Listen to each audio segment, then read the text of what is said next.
Okay. I want to see that myself. Dude, this, dude.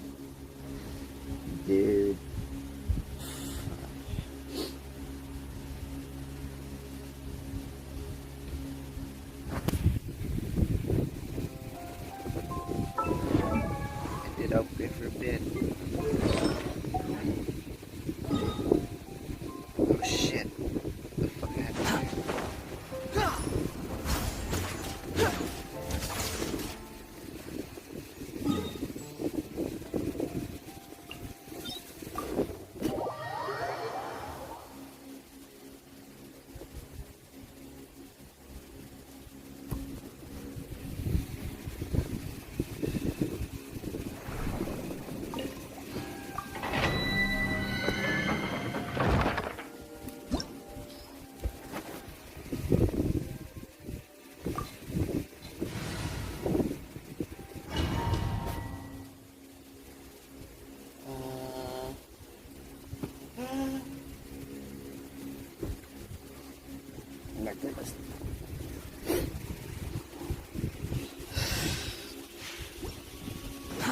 Too slow. The wind rises.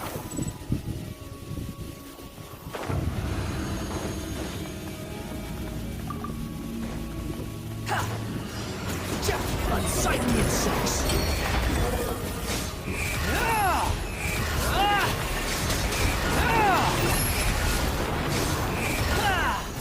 Upon the gale.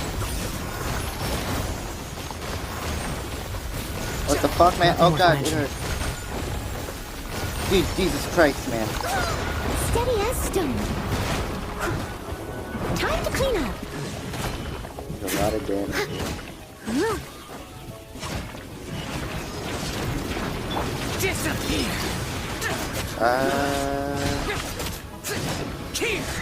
Let me go green. There's a lot of fucking ammo. Here. Worthless. Here.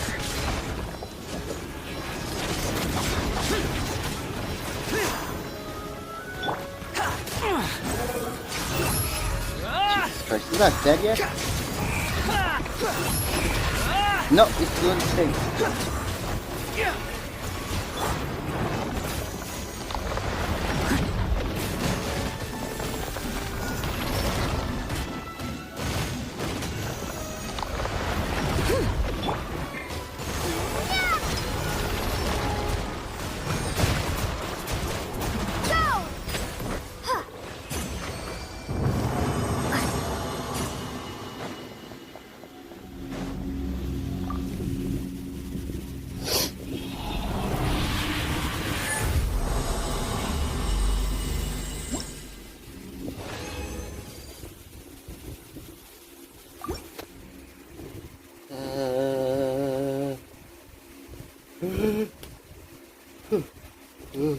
Fuck.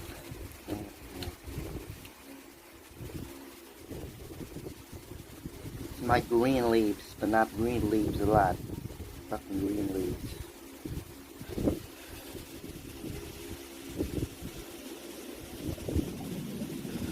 Green leaves.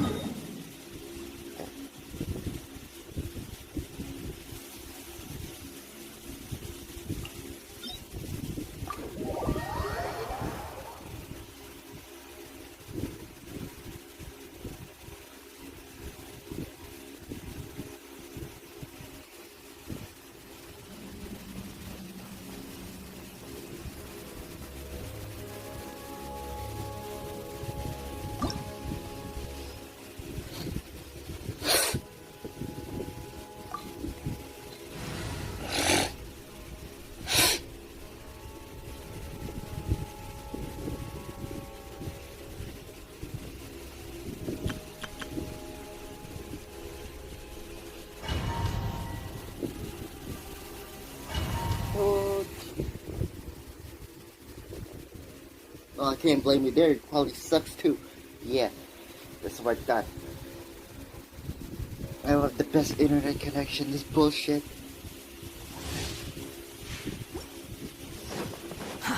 Too slow.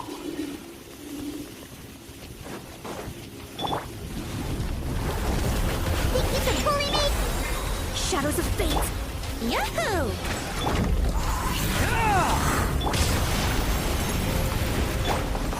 Brace yourselves.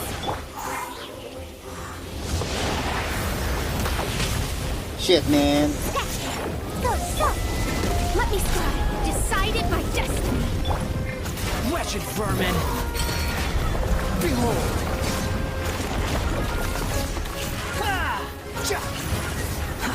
Time for takeoff. Think you can bully me? Delve into destiny. Diana special! Squall and fury!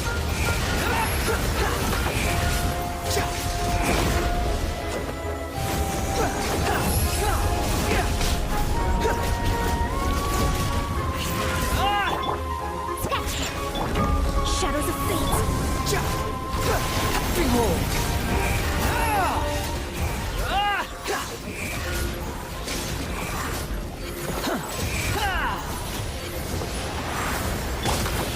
Think you can get away?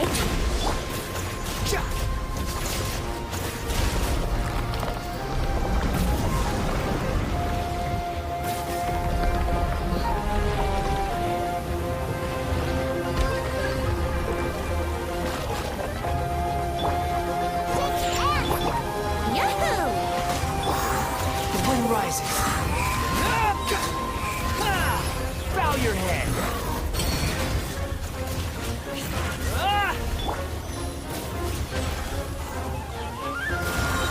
Time for takeoff. Delve into destiny. Fate is upon you. Squall and fury!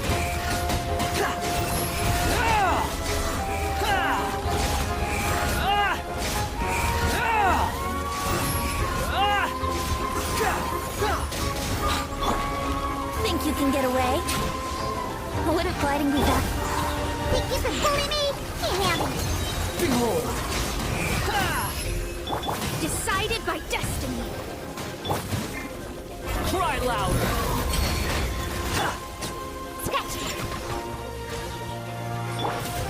Shadows of fate. Time for takeoff. Squall and fury!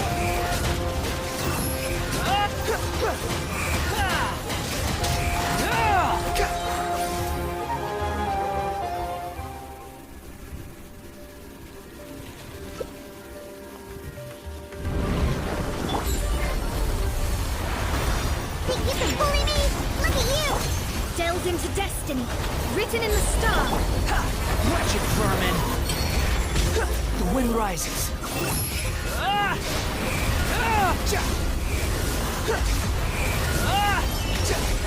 Jesus Christ, no. Nothing worth mentioning.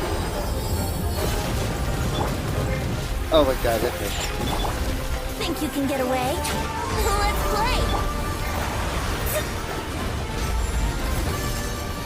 Let me scribe. Here we go. Sketch. Think you can bully me? Time for takeoff. Diana special. Behold!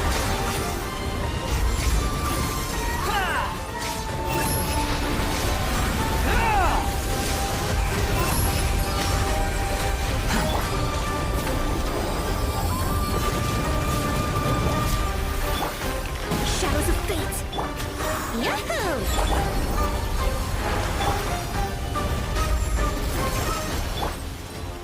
Let's play! Delve into destiny. Let me... Cry louder!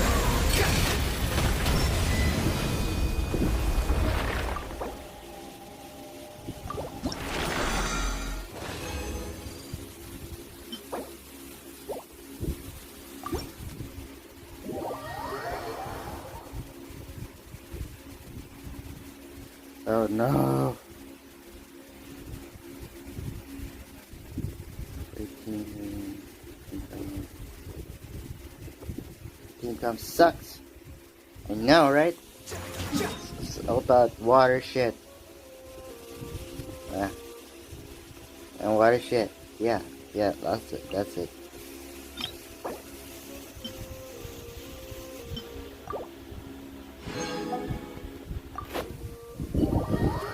Water shit here. Water shit. Water shit.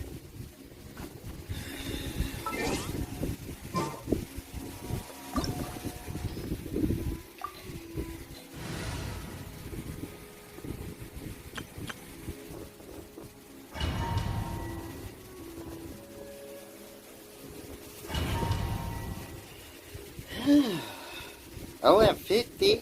People got fucking hundreds. What? How is that possible, man? Oh. Too late for regrets.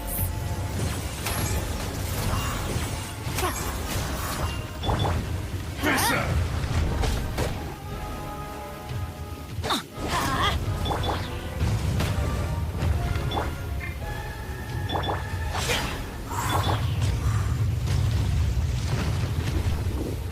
Quake! Yeah!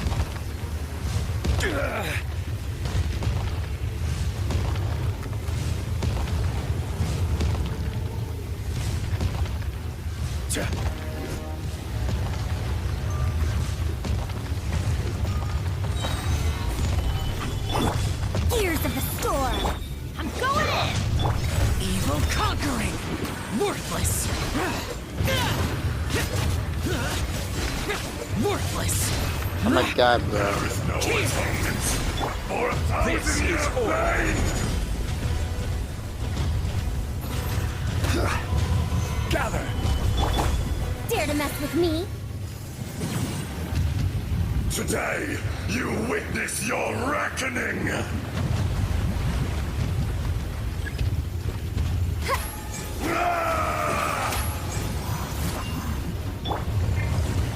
Solidify! Foreign. Too late for regrets. Crumble!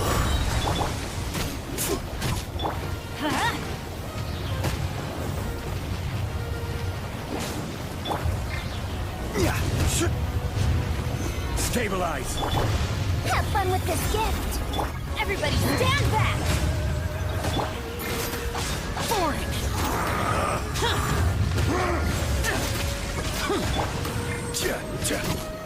Gather!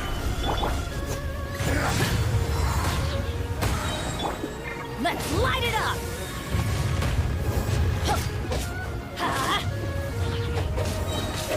Disappear! The enraged earth will not absolve you! Solidify!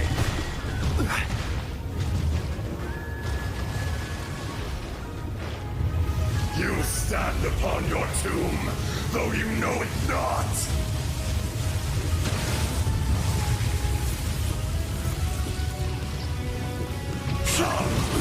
Experience an eon of suffering!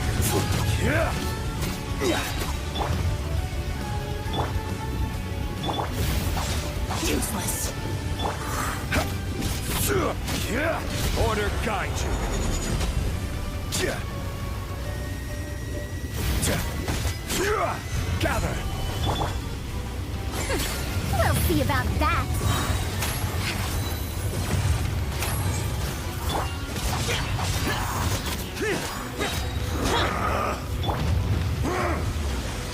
Solidify! Gears of the storm. Teamwork is dreamwork. Lament! To dust!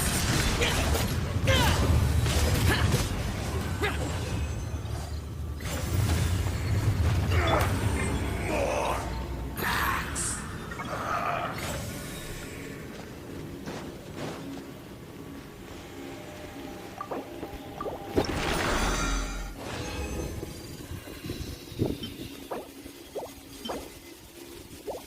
Wood.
Quit following me.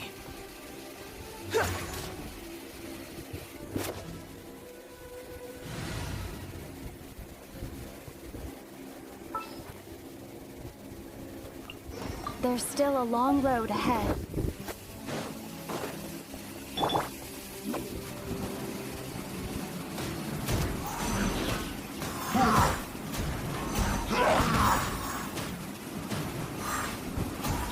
And away I go!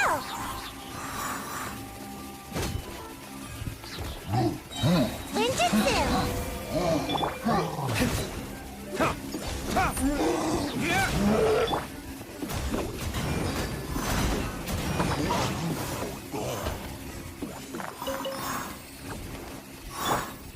Water jet!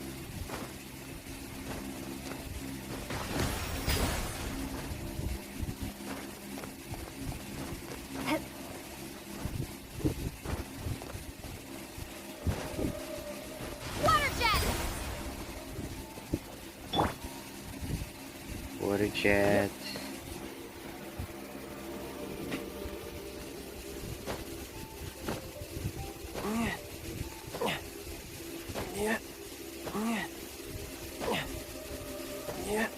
No time to lose.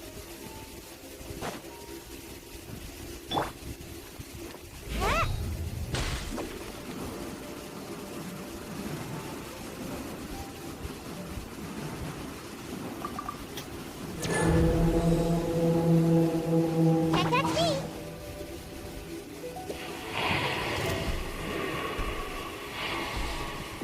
Oh, I'm beside him. Flames, purge!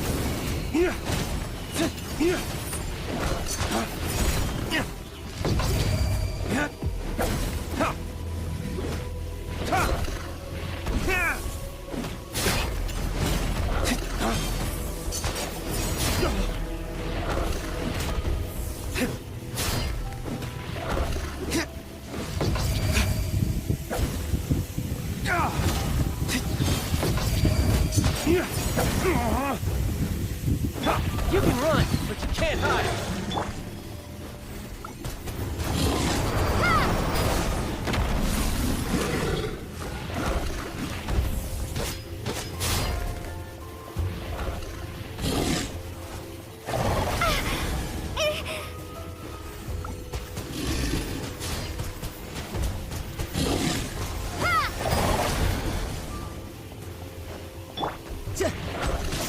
Whoa, what the hell is that? Yeah.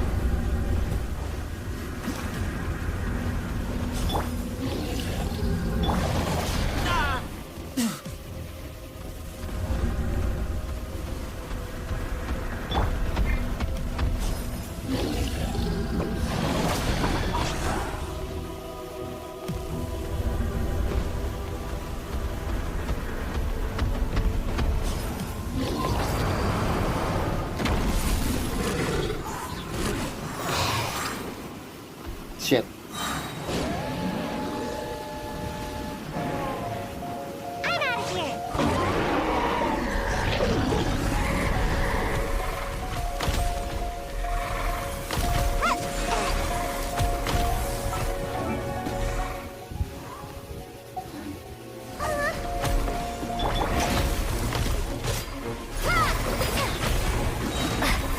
Wipe out! Flames, purge!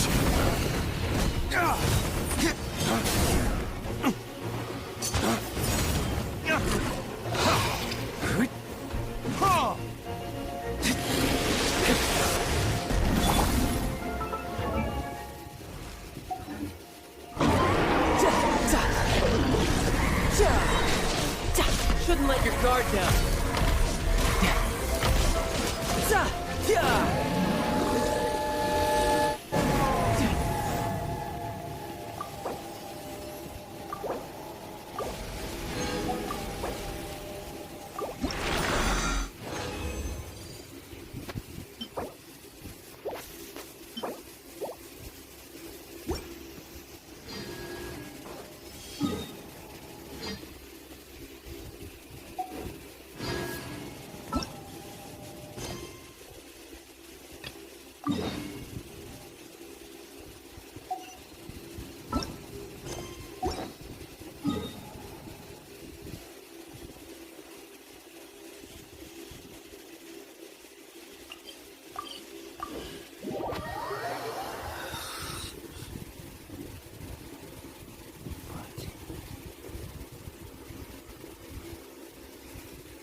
time to lose.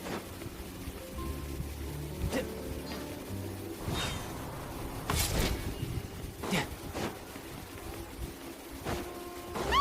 isn't that Charlotte?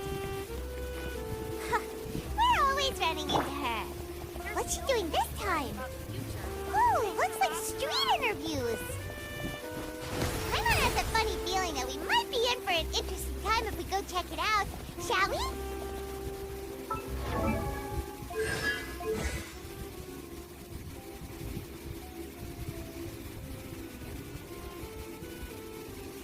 Yes, I wanna.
I see. So you believe that this warning letter was sent by the Phantom Weasel?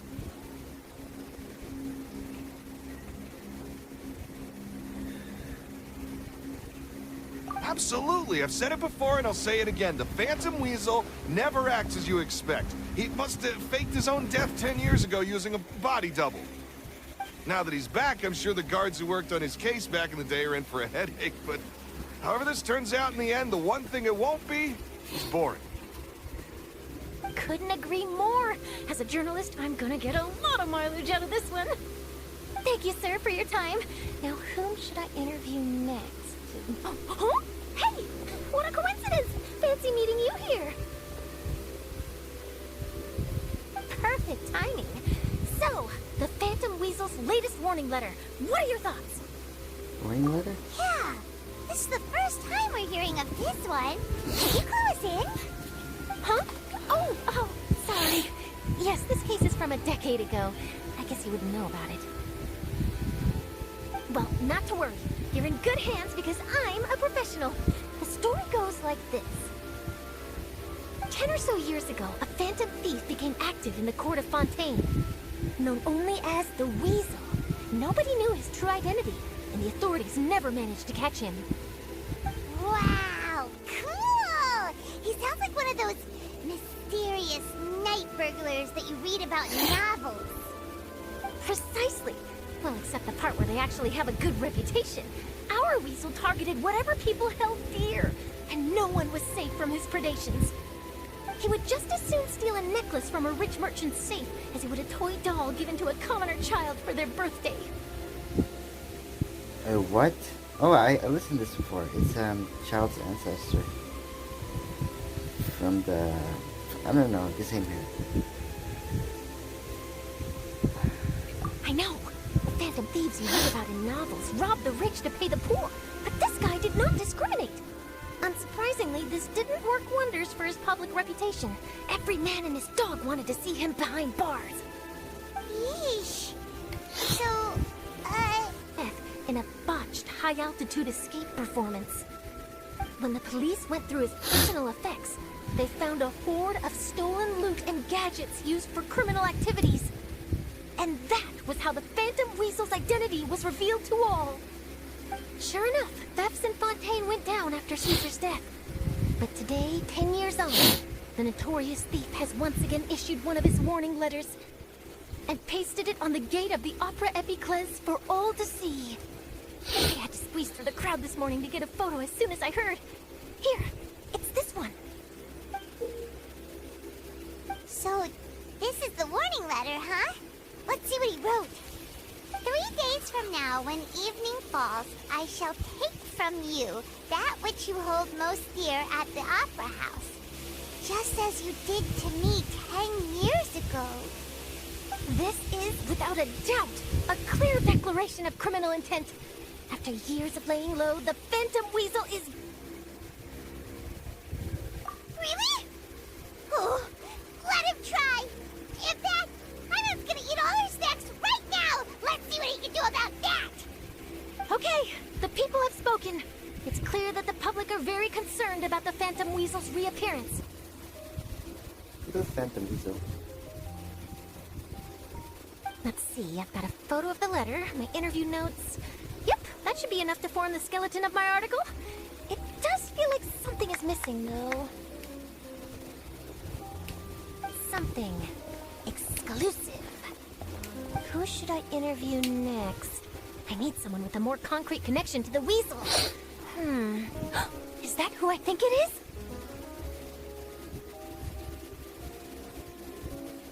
Lenny! Magic, magician, Caesar, the Phantom Weasel! That's it! Let's go interview Lenny! You see, the original Phantom Thief Caesar was a magician too! And what do Phantom Thieves and magicians have in common? They both have an air of mystery about them. Perhaps there's a connection piano. there. Are you serious? What sort of a deduction is that? Oh, relax! My journalistic instinct tells me that an exclusive news story is beckoning. Let's go! No time for delay!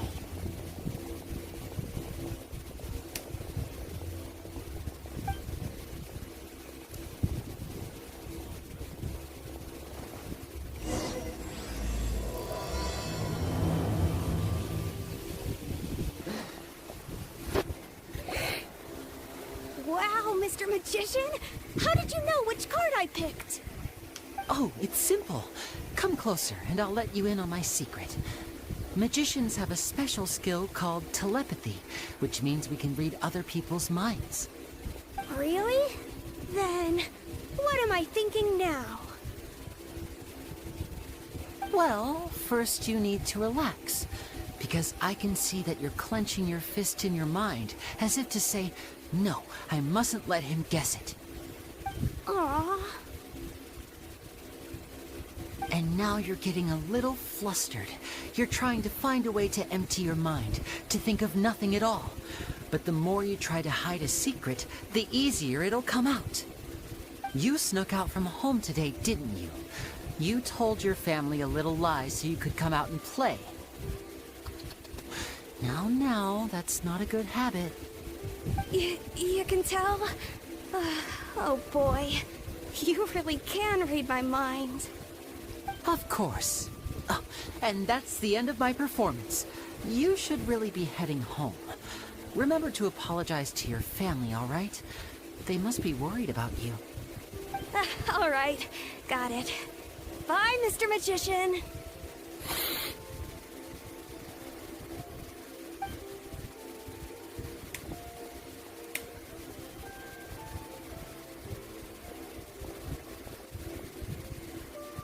Hey, Lenny? Why, hello. We meet again. Are you looking for me? What's the situation? Well, why don't you guess, Mr. Telepathic? Oh, please. You didn't believe that spiel, did you? The power of telepathy is quite beyond me. I'm sure that child would beg to differ. Seemed like you were right on the money.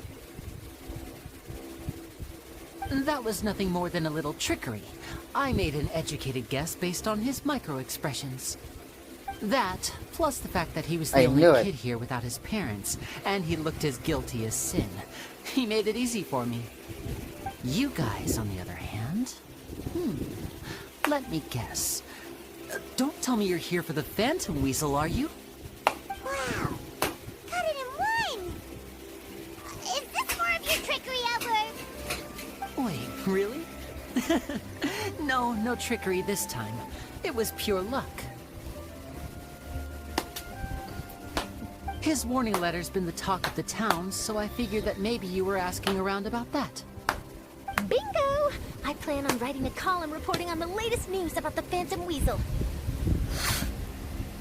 So, Lenny, what are your thoughts on this infamous thief's reappearance? To be honest, it makes me angry. Angry? Why? You read his letter, right? The Phantom Weasel claims he's planning something in 3 nights' time at the Opera House. That's the night I'll be performing there. Huh. What are the chances? Wait a minute, you don't think he's after you, do you? Yeah. Well, if he is, then his warning is clearly a direct challenge to me personally. And if he's not, then it's still going to be a huge headache for me. The mere mention of the Weasel's name is enough to scare people off. So once the contents of that letter get out, barely anyone will be showing up to watch my show. But I've been preparing for this for a long time. I'm not about to let him ruin my big day. This leaves me with only one choice. I have to expose the Phantom Weasel's identity before the show begins. Really? So what you're saying is, we might get to see a live duel between a famous magician and an infamous thief? Wow, this has exclusive written all over it! To be honest, I'm not sure if I'll emerge the victor. The Phantom Weasel is a notorious crook, infamous for his inscrutable methods. You're being far too modest, Lenny. I think your magic tricks are even more inscrutable than those of a thief. Thanks for the compliment, though I have to say, I don't care much for the comparison. A lot of people liken magicians to thieves because we both have the ability to make things disappear without the person noticing. But there's an important difference that these people overlook. Allow me to demonstrate with a quick magic trick. Here, I have a flower, just an ordinary flower that was picked not long ago. Watch it carefully now. 3, 2, 1. It's gone! Go. That's the question. Where did it go? Therein lies the difference between us. Thieves make precious things disappear, but only magicians make them reappear. If I could now invite you all to check your clothes, there might be a surprise in there somewhere.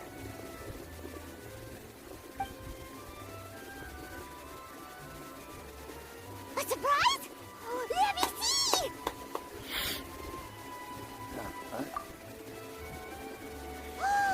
It's right there! But how? You haven't moved this whole time! What an outstanding trick! Sorry, Lenny, it seems that my previous praise was woefully inadequate. Clearly, magic is the superior art form to theft. Don't worry, I didn't take offense. I just wanted to take the opportunity to perhaps change some of the preconceived notions you might have about magicians. Since Caesar's death, a lot of people associate magicians with criminality. It can be quite frustrating. I can imagine. Coming back to your trick just now, might I presume that you are well versed in floral symbolism? For example, magicians often use rainbow roses in their flower-related performances to represent passion and romantic encounters. But you used a Looney-Doo spell, which, if I'm not mistaken, allude to separations. I'm curious to know if there was any deeper meaning behind this choice? Impressive knowledge. It's no wonder you're such a successful journalist. But I'm afraid I don't know the first thing about floral symbolism. I'm just in the habit of using Looney-Doo spells in my magic. It sounds like something I should look into, though. I'll buy myself a copy of Fontaine's Floral Language Facts when I have some time. But it'll have to wait until this Phantom Weasel business is behind us. Well noted. In that case, this brings us to the end of our interview. I, for one, am looking forward to the final showdown between you and the thief. Please feel free to get in touch to update me on any further developments. Otherwise, I will of course see you at your show in 3 days' time. But let's hope the Phantom Weasel is caught by then. If there's nothing else, I'll be off. You've given me lots to work with here, and I've got no time to lose if I want to write that exclusive piece. I'll see you all later. What? What? Okay. Just pick anything you want. So, Lenny, are you gonna tell us how you did that flower trick now?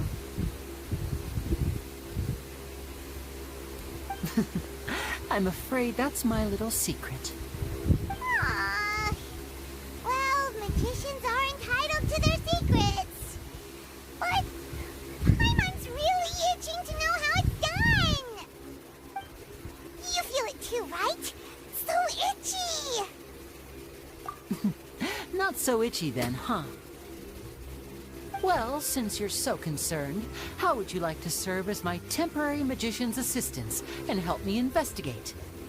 Magician's assistants? Oh, that sounds fun! Assistants are technically magicians too! Also, it'll bring us one step closer to figuring out how that darn trick is done! Shall we go for it? The first thing we need to look into is who Caesar really was. If he truly was the Phantom Weasel, that means that the Weasel is dead, and whoever wrote this warning letter is just a copycat criminal. But if he wasn't the Weasel?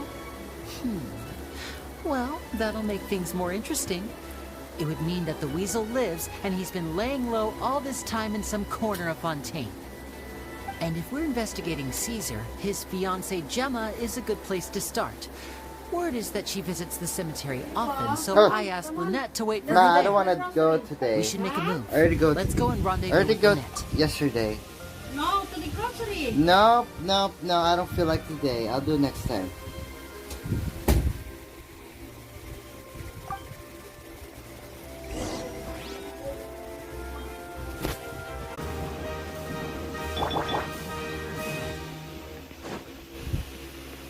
My name is Jeremiah Cumberbatch, oil prosperity in Saloon Service at your service.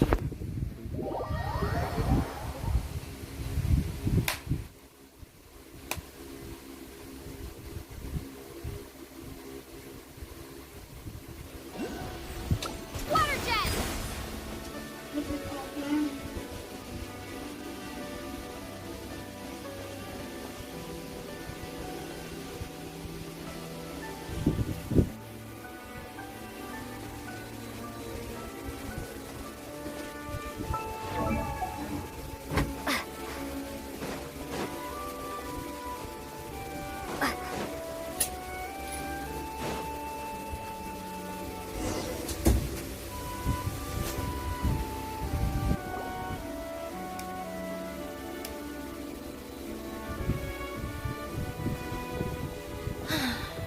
You took your time.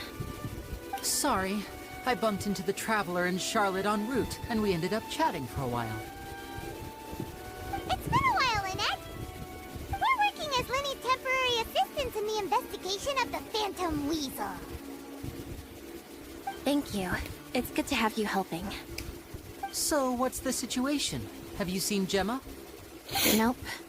I've been here a while, and she still hasn't shown up. How bizarre. Maybe it was bad intel. Well, we won't get anywhere by standing around waiting. Traveler, Paimon, let's go ask around.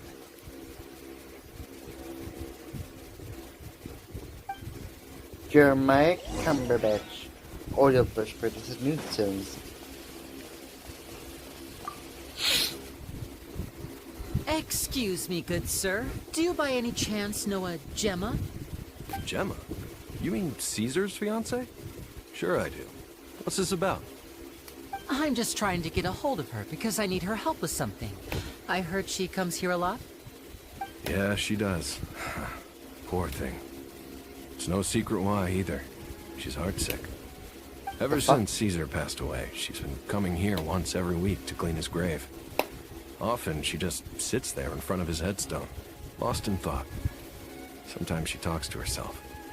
I asked her what she was doing once. She said she wanted to speak to him again. She knows he's gone and can't hear her from the grave, but she just likes to spend time there, telling her fiancé all about how her life is going. She's been doing this ever since Caesar passed away? Oh, so 10 years. Wow. Their love must have been really strong. I'll bet. Caesar's reputation fell apart after his identity was revealed, so no one else visits his grave. Gemma's the only one who still thinks about him after all these years. I don't know if the mind lives on in the waters after death, but if it does, I'm sure Caesar must be grateful to have someone who remembers him fondly. If I'm honest, I think this is all so unfair to poor Gemma. Her fiancé was a low-life crook. He doesn't deserve someone like her. Anyway, all of that said, she's running later than usual today. Normally, she'd be sitting in front of his grave by now. I wonder if she's okay. Well, that's everything I know, I'm afraid. You might have more luck asking some other people. All right, well, thanks for sharing all of this with us. We'll keep asking around. You're welcome. I just hope she'll be able to move on one day.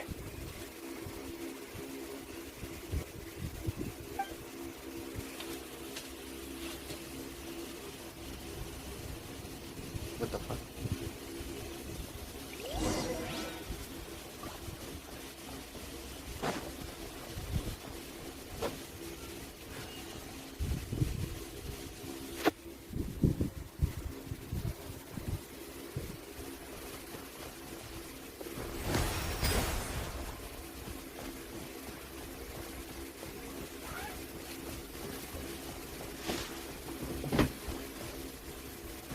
Water jet!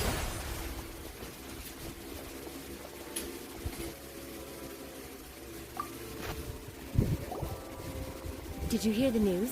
They're saying the Phantom Weasel's back. You're kidding. Wait, isn't he dead? I don't know anymore. All sorts of news flying around nowadays.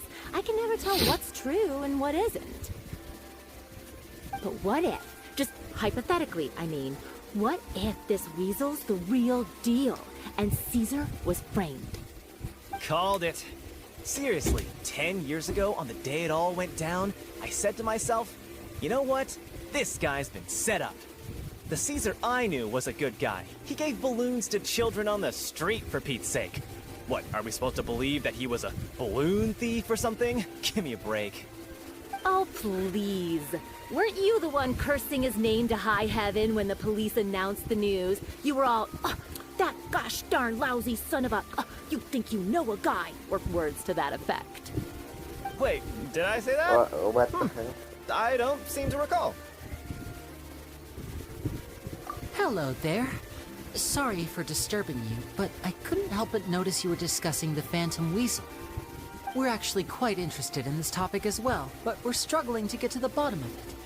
Do you think you could spare a moment to tell us a little bit about Caesar? You've come to the right people. Yep, I was there. Back when Caesar used to perform magic tricks on the street. He was a great magician. The best trick I ever saw him do was pop a transparent balloon, only for a whole bunch of doves to fly out from the inside. I was right up close and didn't blink or look away once. But for the life of me, I still don't have the faintest clue how he pulled it off. Really incredible stuff. I saw him perform too. He always used to bring some gifts along for the kids who came to watch his show, and he'd hand them out after he was done. Sometimes, he even got the kids to write their wishes down, and then he'd make the items on the wish list appear in his next show. Huh. He doesn't sound like such a bad guy. But after he died, there were also rumors that he used the wish list to find out what was precious to people, with the intent to steal it later. As I'm sure you know, the Phantom Weasel would steal just about anything from anyone. Whatever the case, now that the Weasel is back, Caesar's become a hot topic once more. I bet Gemma must be pleased. If Caesar's name gets cleared, maybe it'll finally give her some solace after all this time. No, speak of the devil. That's her over there. If you've got any more questions about Caesar, she's definitely the one to ask.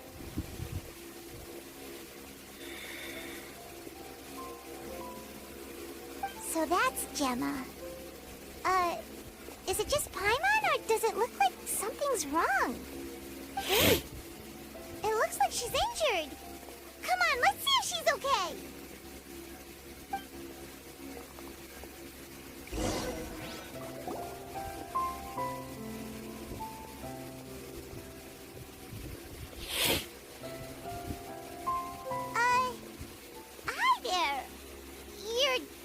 that, right?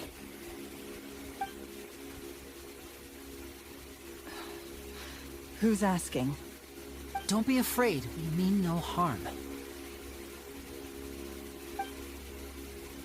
It looks like you're injured. How bad is it? Thanks for your concern, but you didn't answer my question. Who are you, and what do you want with me? My name is Linny, and this is my sister Lynette. My name's Paimon, and this here's the Traveler. We're investigating the Phantom Weasel. The Weasel posted a warning letter this morning. If he still lives, that means that Caesar was falsely accused. You knew Caesar better than anyone else. So if you're willing, we'd love to hear what you think about all this. I promise you can trust us.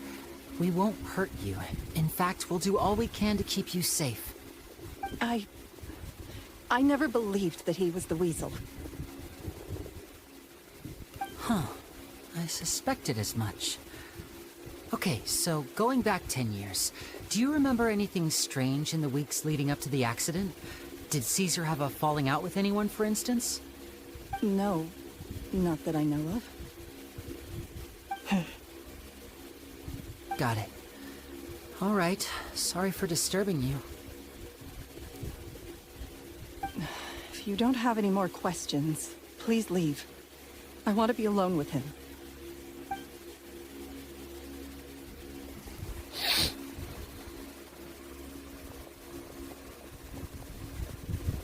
Judging by the look on her face, there's definitely something fishy about her.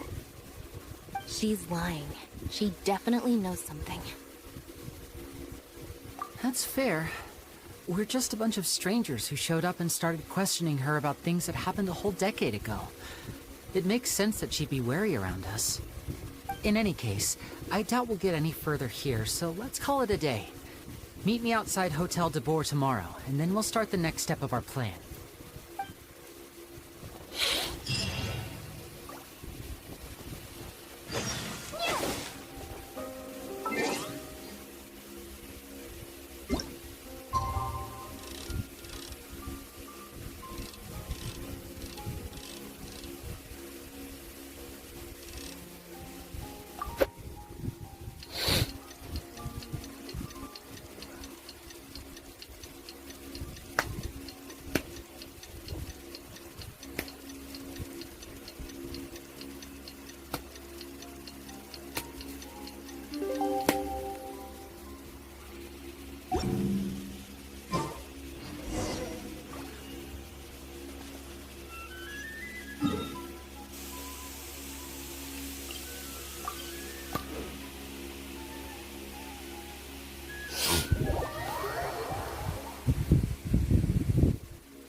Over here.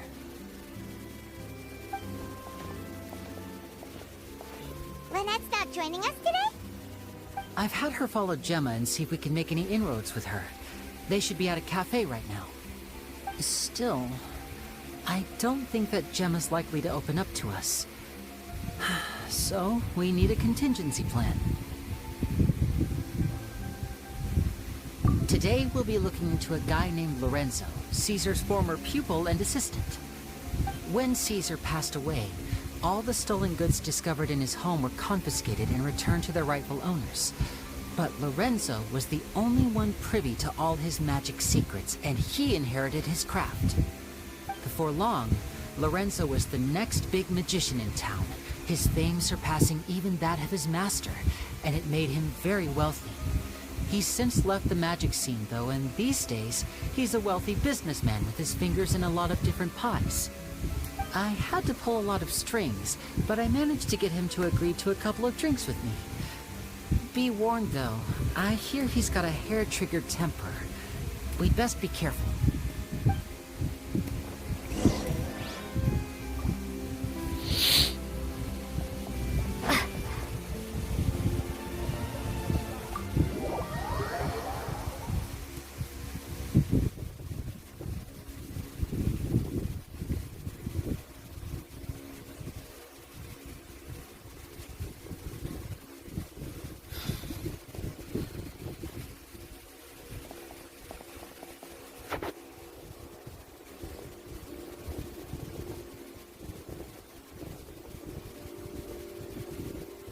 You neglected to mention that you were bringing 2 other people with you. My apologies. These 2 are my assistants. When they heard that I was meeting with the former Magic Maestro himself, they begged and pleaded with me to bring them along. And if it's no trouble, a couple of autographs would really make their day. Oh, forget the pleasantries, just sit.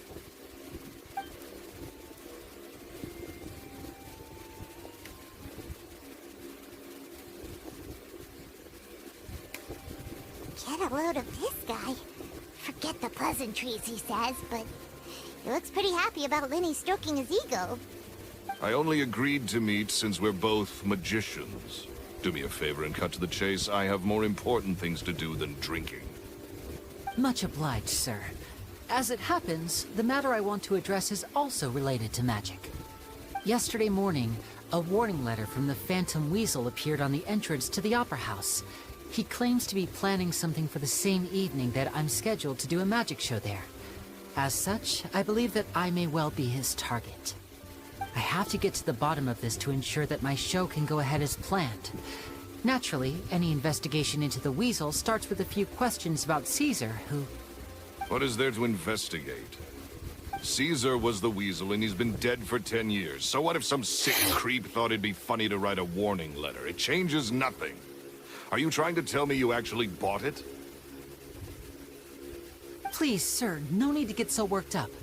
I do concede that a copycat is but one possibility.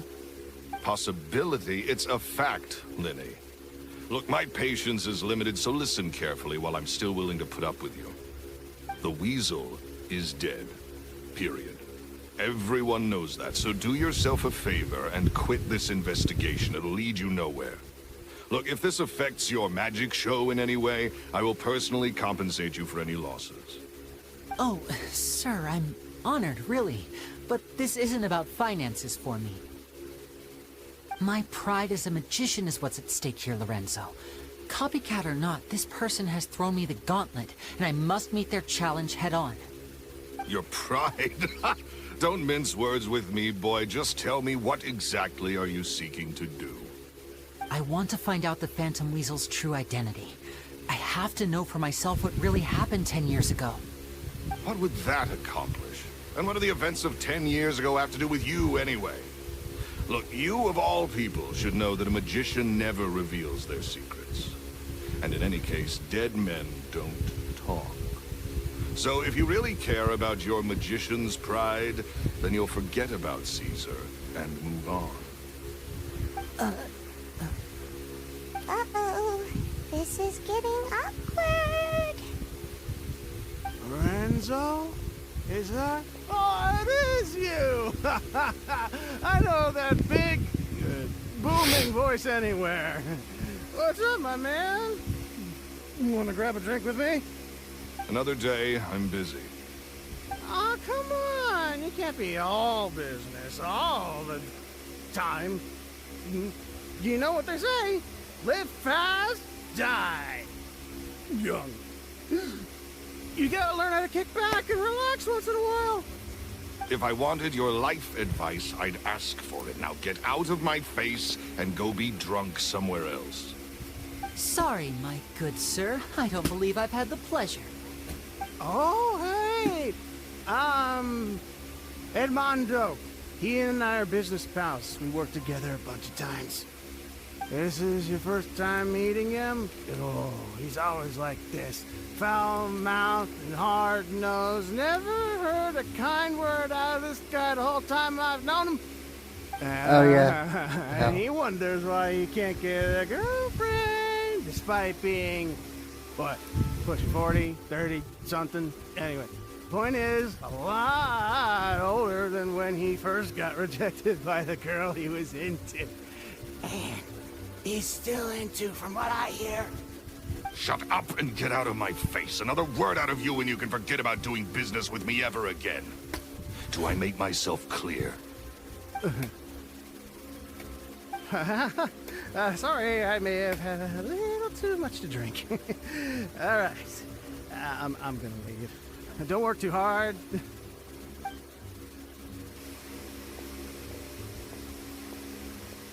I think it's high time I made a move as well.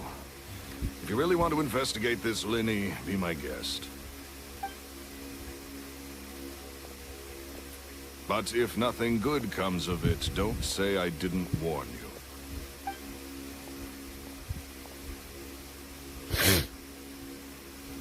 Well, that fell to pieces in a rather spectacular fashion. Any thoughts? Totally. And what was all that about compensating you for your losses? Why would someone you just met make an offer like that? He's gotta be hiding something. And not like Gemma. She was a little suspicious, but this guy's definitely covering something up. I think so too. We need to look into Lorenzo more closely. That guy Edmondo seems to know a thing or two about him. He only just left. Let's see if we can catch up with him.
You okay there?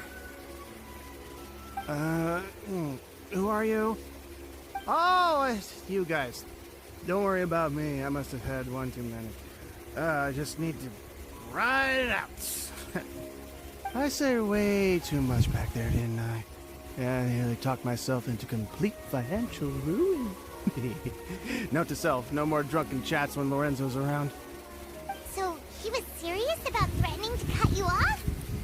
Ugh, Paimon knew he was a bad egg. Hey! Keep your voice down. Don't go prying into Lorenzo's personal affairs. Bad things happen to people who ask too many questions. Or make an enemy out of them. What kind of bad things? Don't even ask. I'm sorry. I'm gonna have to cut this conversation short. I'm not crossing that line again. And take it from me, trouble with Lorenzo is one thing you don't need in your life. There's some flare up back there. I don't know what you said to him, but clearly it touched a nerve. That's not a good sign. You're too young for this. Don't get in over your head. I'm leaving.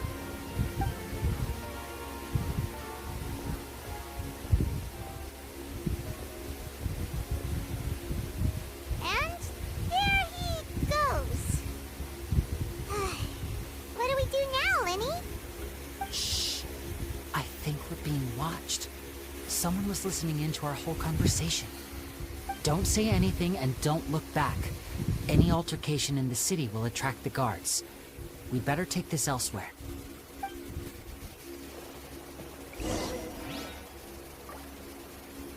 Is that agent? Men Black, fucking Men Black infection.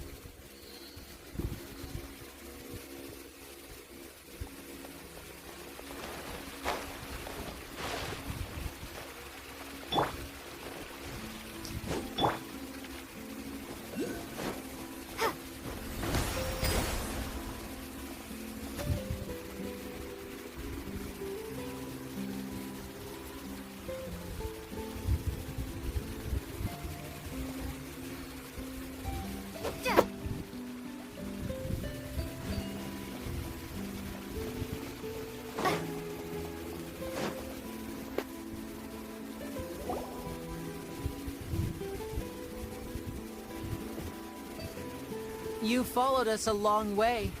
Why don't you come out and introduce yourselves? So you're Linny. And where's your sister? Ain't she with you today? Save us the trouble and go fetch her for us. Let's not drag this out. Paimon doesn't like the tone of your voice, mister! Who sent you, huh? Save your questions, missy. You ain't gonna need answers where you're going. Capiche? Looks like we can't avoid this fight. Now, I'm not the strongest fighter, so I hope you're ready to back me up. Don't worry, we got this!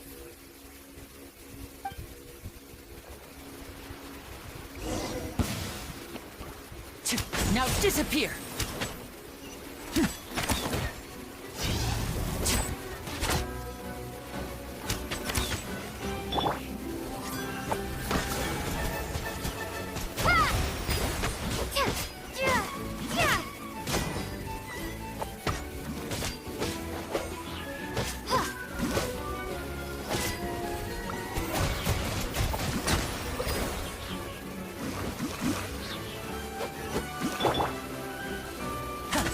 And voila!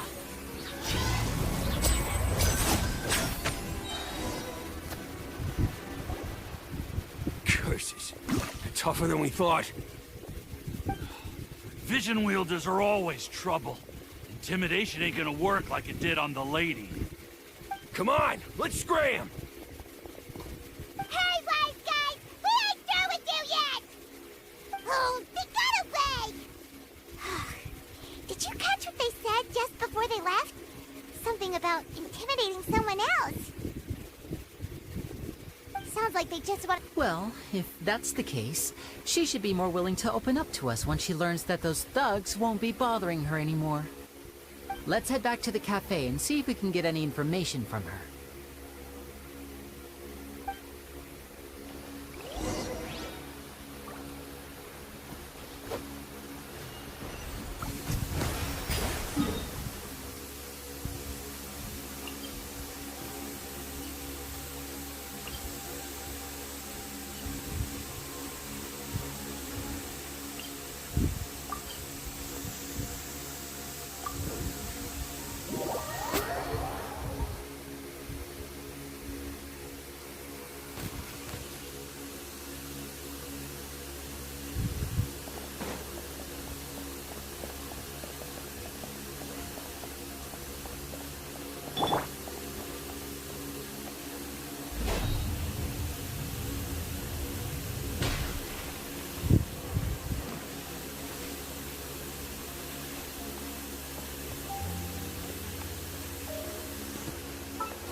What the fuck is wrong with you?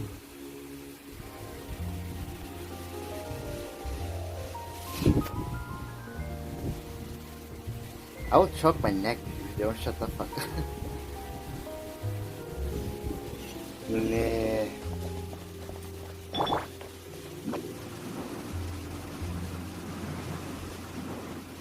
Ah, 99 again, 99 again. Fucker. Fuck you, man.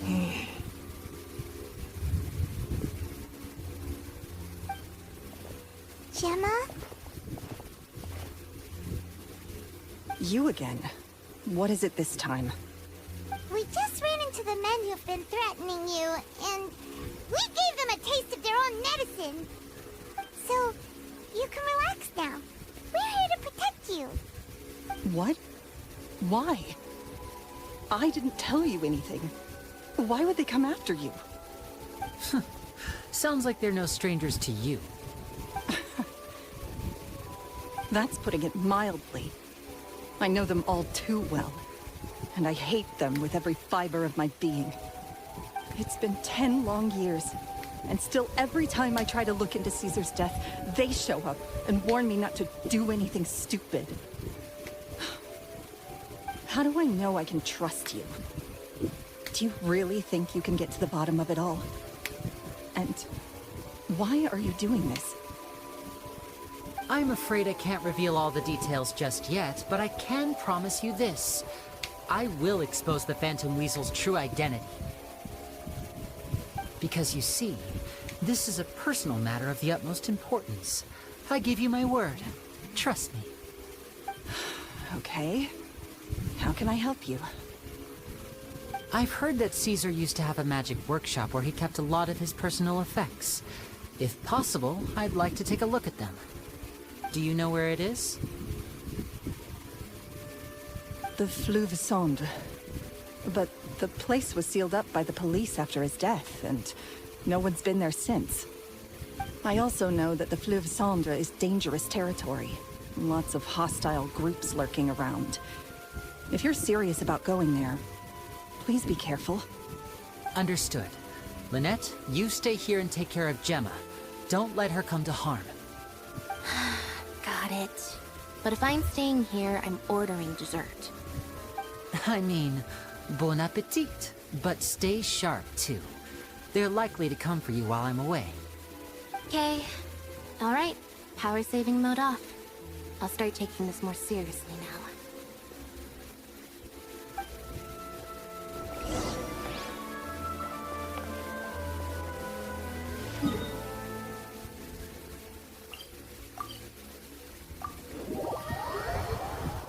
No, don't give me a trick.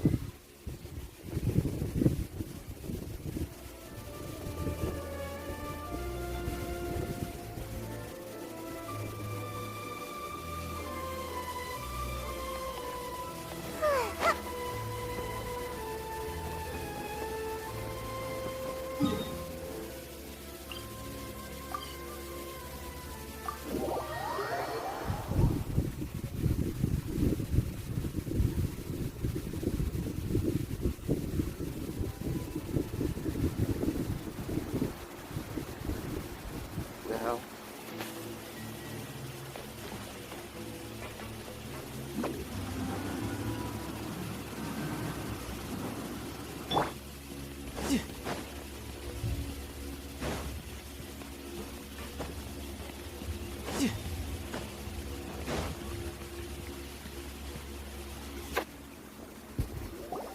If Gemma gave us the right location, then the workshop should be right nearby. Looks like these boxes are blocking the entrance. Let's shift them away first.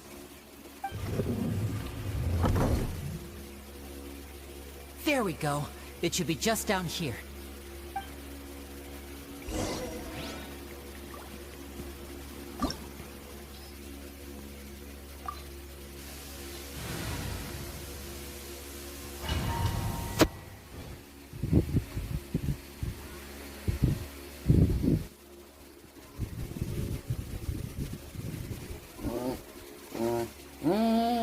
Alpha. Okay.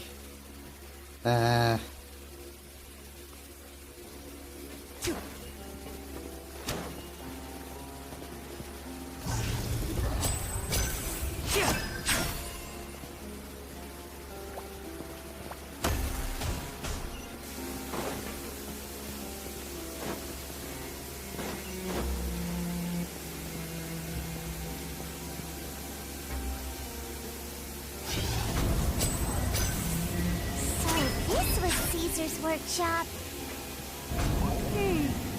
Nothing suspicious here, just normal magic props. Let's head in further.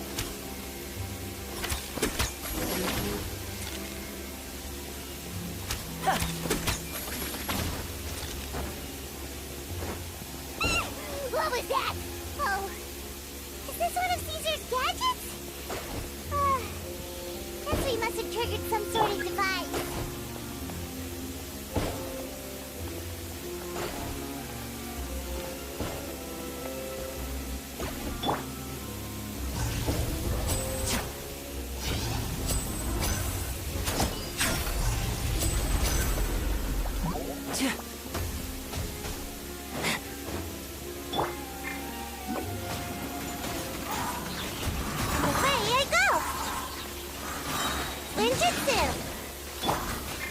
Flames!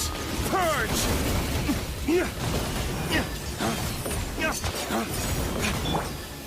Now disappear! Step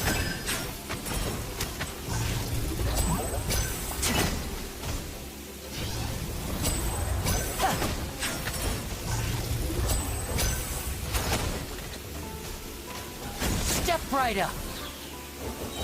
Whoa. Look. The doll in the box is glowing.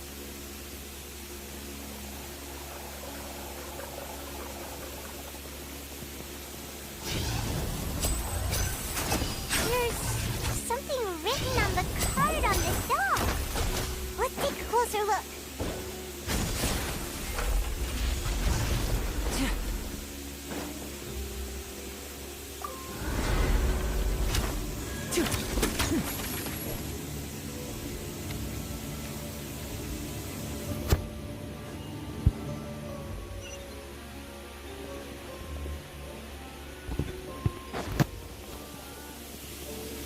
And voila! These magic boxes are moving. What do we do? One of them looks different from the rest. Let's investigate.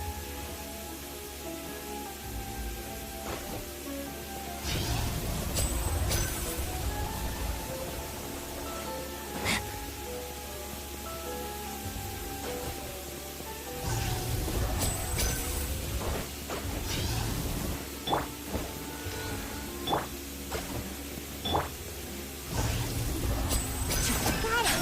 We're supposed to find the box that lit up at the start, right? There should be another wish list inside. Let's keep trying.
That's weird. Have we reached the end already? There's nothing here.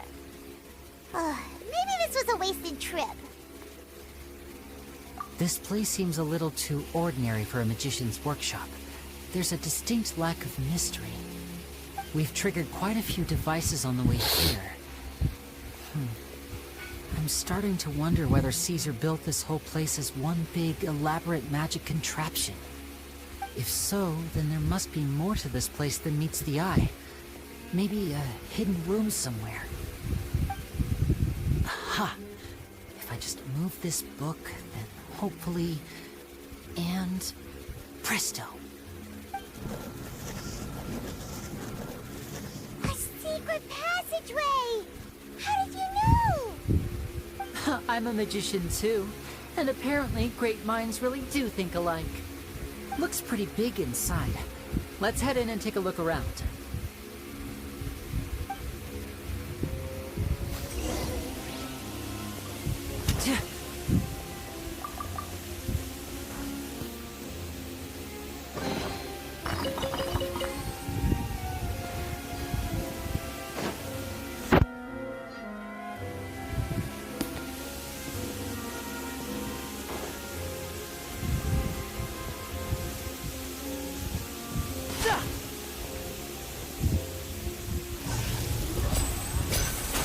Now disappear! A round of applause!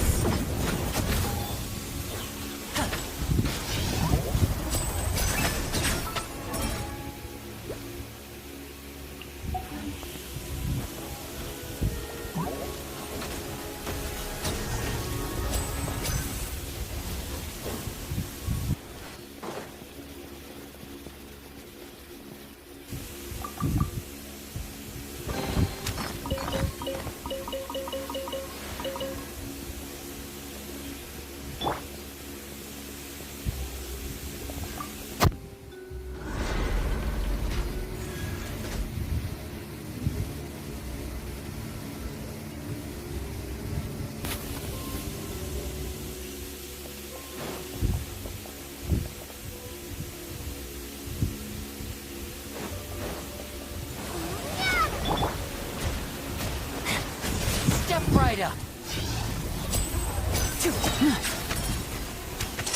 Here comes the finale.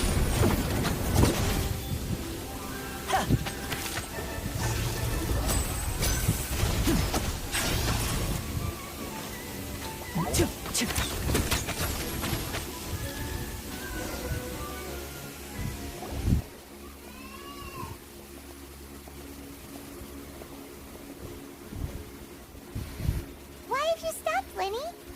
Is there some device in that box? It just looks familiar somehow. Let me check this out for a second while you guys go on ahead. If anyone makes a major discovery, let's rendezvous here. All right, see you in a bit.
Oh, seems like we can't step on the same tile twice. Guess we've got to finish it in one run, huh?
No time to lose.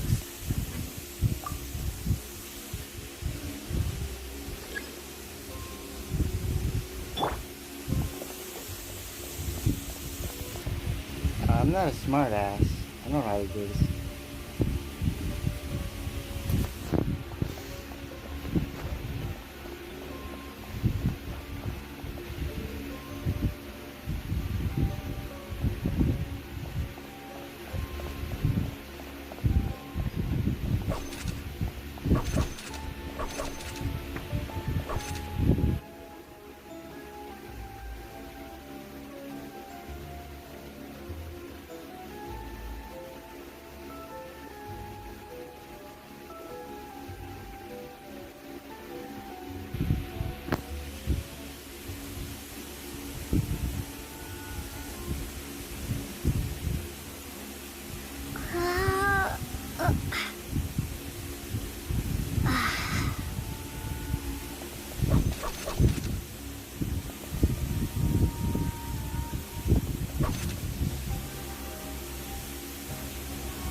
Dude, that's kind of impossible because literally it's over here. Right here. They're both shit there. So, what the fuck?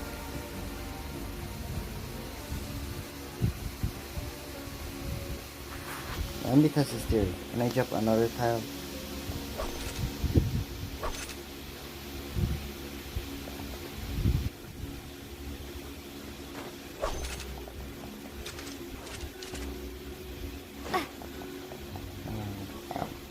It's literally impossible.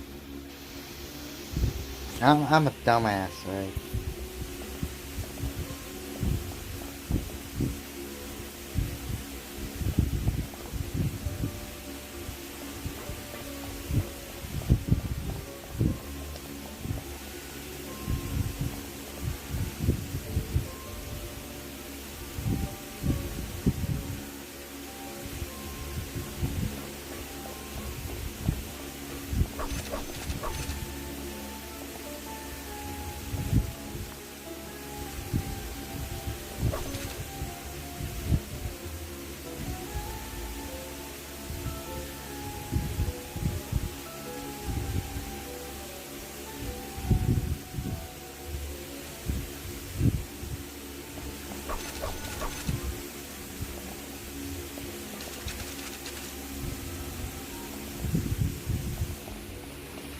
How does this work, man? This is a 1% chance. God damn it.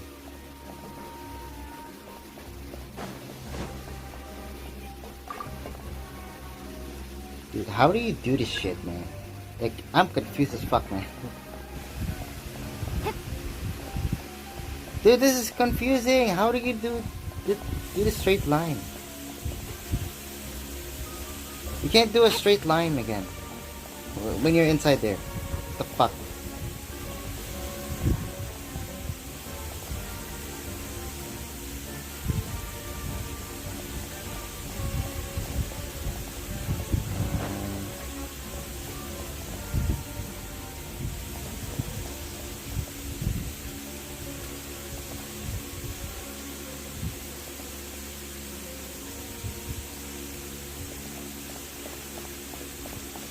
Dude, how do you do this shit, man?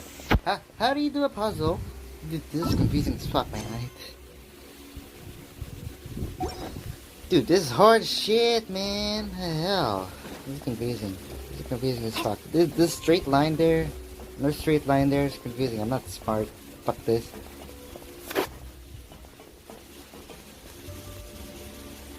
Wait a second. Use my brush.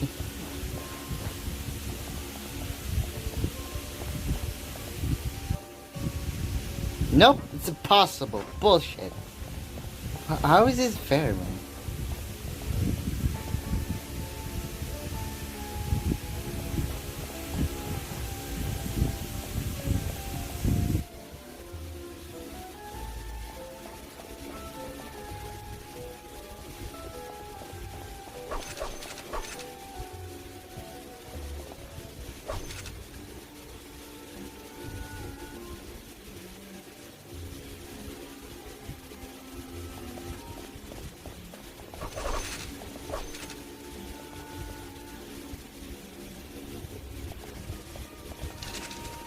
Ah! How is that possible, man? It's not possible. This is confusing as fuck. How do you do that? Dude, I don't know how you do that. Dude, straight line here, straight line here. How the fuck am I supposed to...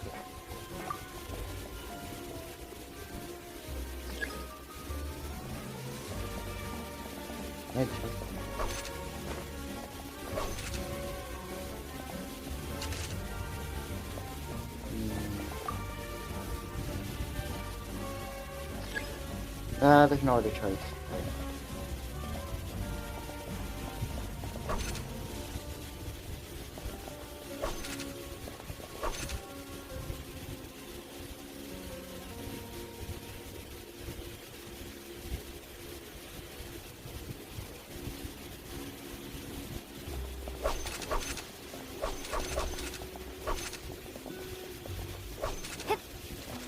Oh, I can't jump. How is that possible without jumping, man? Bullshit. Is it twice? No.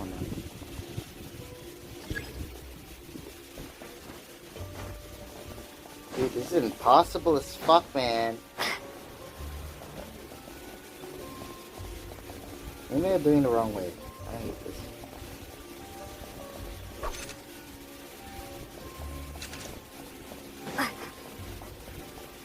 How the hell, man? I'm confusing here. Fuck. Dude, this is impossible. Alright, there's straight lines here. The fuck is this?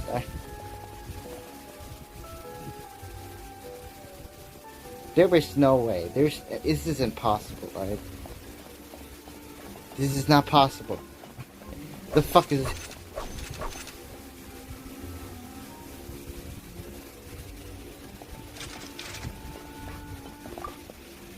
Do I have to do it faster?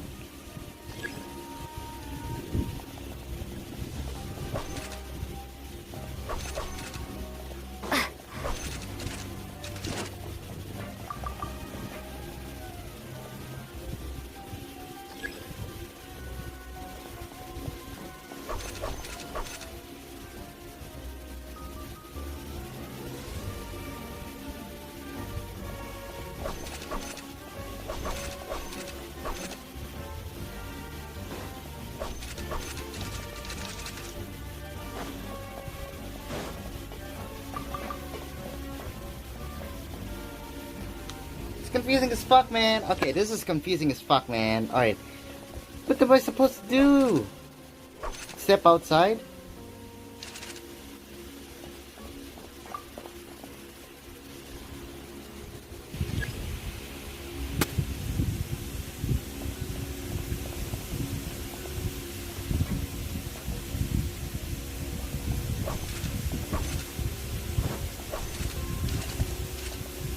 Okay, this is confusing. This is hard, man. This is fucking dude, this is hard.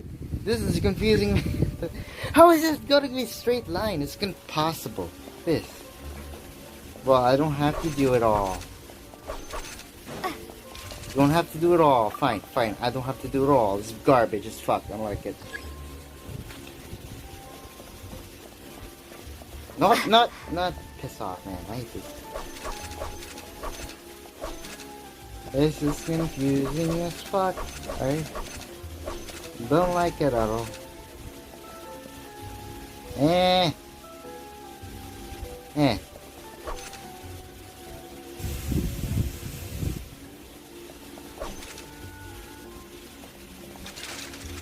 Alright, this is confusing as fuck.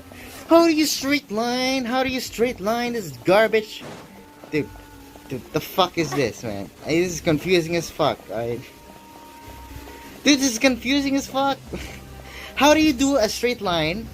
There's two straight lines here. This is garbage. How do you do...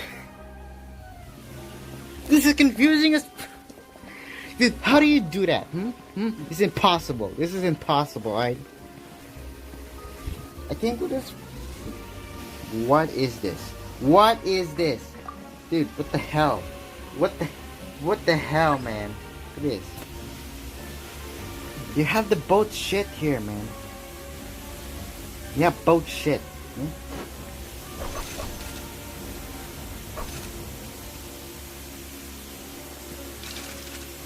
Okay. Okay, this is garbage as fuck, man. This is garbage, man. Fuck is this?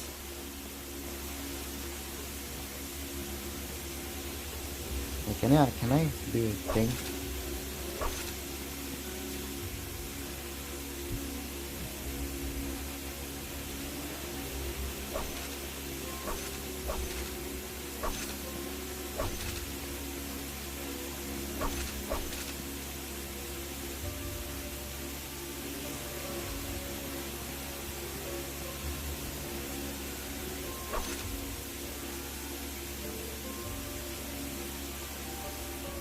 Kuching? You have kuching? No, I can't change it though. The fuck?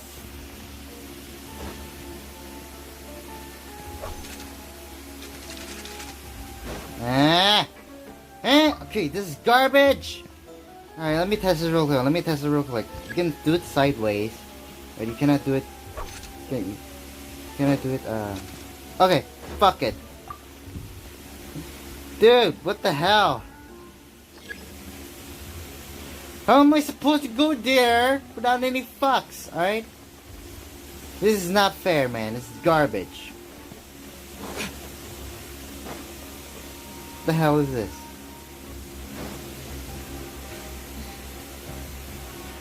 Ah, I can't do it. Fuck.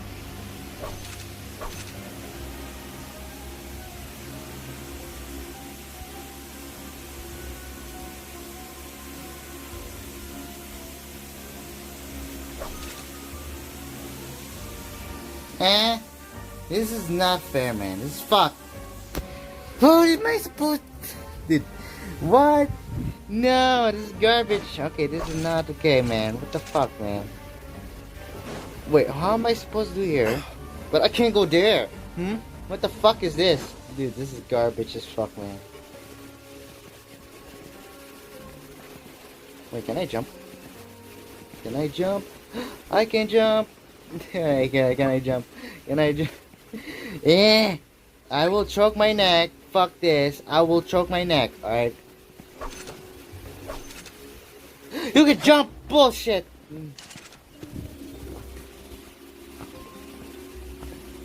You can jump, but what the fuck, man?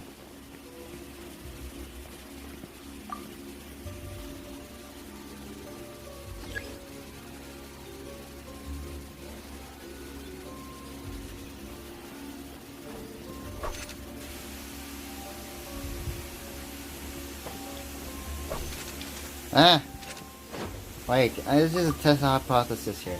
Okay. How am I supposed to get there? Or maybe I can jump there.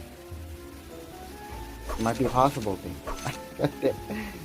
How is that possible? Alright? I can't do it. I can't do anything. Fuck this. Or maybe. Or maybe. Or maybe. Alright. Maybe. Maybe. Maybe.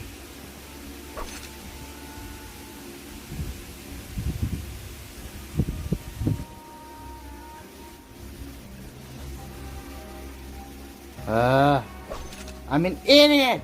Fuck me, man. Fuck me, I'm an idiot. I'm a garbage fucker here. I'm a fucking idiot here. Alright? I'm a fucking idiot. I'm a dumb... Alright, done.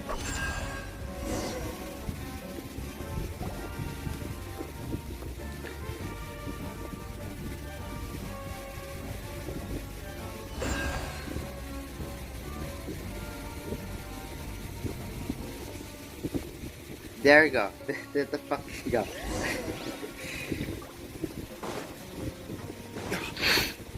Wow! There's a hidden room here! Let's see! Oh, this bookcase is full of Caesar's own notes! He wrote a lot about the principles of magic. Whew. Much to advance Paimon. Hey, look! Is that Caesar's diary on the table?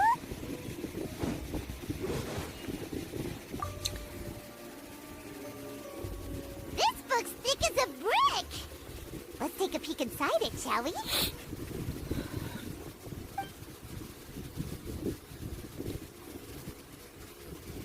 At one of my shows a few days ago, a child asked me how I pulled candy out of my hat. As a joke, I told the kid that the hat has a built-in wish-granting machine. Next thing I know, today a whole bunch of kids were pestering me to pull all sorts of things out of the hat. So I told them another white lie. The machine needs time to power up, but in the meantime, you can write your wishes down. Well, they took me up on that offer, enthusiastically. As I write this, I've only just got back from running around all over town, buying the things they wanted. Boy, are my legs sore. I wound up saving very little this month, but that's not a major issue. I now have a bigger problem. How am I going to hide all these things inside my hat?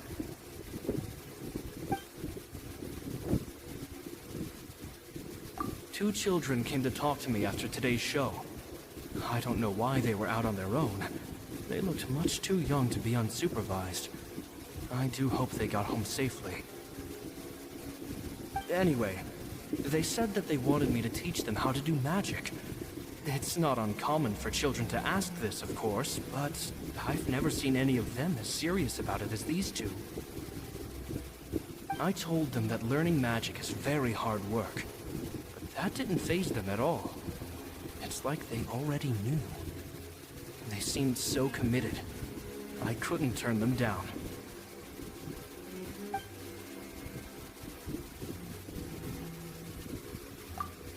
It seems like something's bothering Lorenzo lately, but he won't open up to me about it. Surely he's not upset that I agreed to teach those two children. I'll have to talk him around. I have a good feeling about those kids. They're naturally talented, and it seems like they're not new to the world of magic. They have all sorts of fantastic ideas.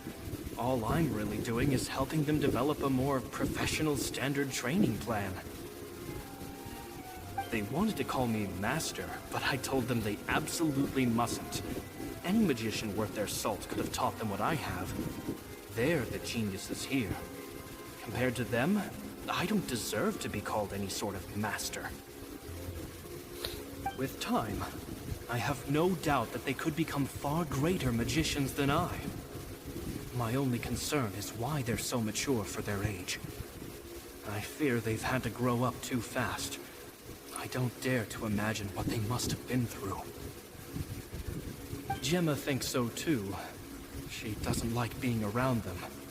Says that their eyes are too piercing. They don't bother me, but then again, I've never been the sharpest tool in the shed.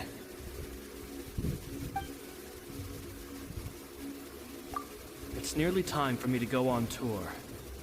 I asked the two kids if they'd like to come with me, but they shook their heads. I once overheard them talking about their father and their mission. Sounds like their parents have other plans for them. I guess we'll be parting ways soon. It's only been 10 days since I first met them, but I think that I've gotten a feel for their personalities now. They're very tough, but also very cautious, and they trust no one but each other. This, I fear, is not a good habit to have. They hide things from me too. For example, when I asked them where they live and why they wanted to learn magic, they lied. That's the thing about children. Whenever they're trying to cover something up, it always shows somehow. I can sense that their lives have been hard, possibly even dangerous too. They're not like other children. It's a shame that I can't do more to help them. After thinking things over, I decided to tell them a bit about how I see the world. It's full of lies and falsehoods, and that is why we must find our own truth. P.S. I hope they won't find my nagging annoying. Children are so opinionated nowadays. Will it do them more harm than good for someone they've only known 10 days to lecture them like that? P.P.S. Maybe I'm overthinking this. Children aren't interested in grand philosophies. It probably just went in one ear and out the other. I bet they've already forgotten every word I said. Oh, Caesar, Caesar. Just mind your own business next time.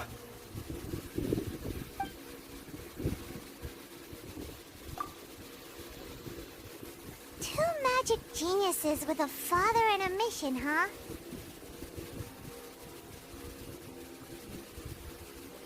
Sounds a lot like he was writing about Linny and Lynette, don't you think? So did they meet Caesar when they were kids? Let's go ask Linny!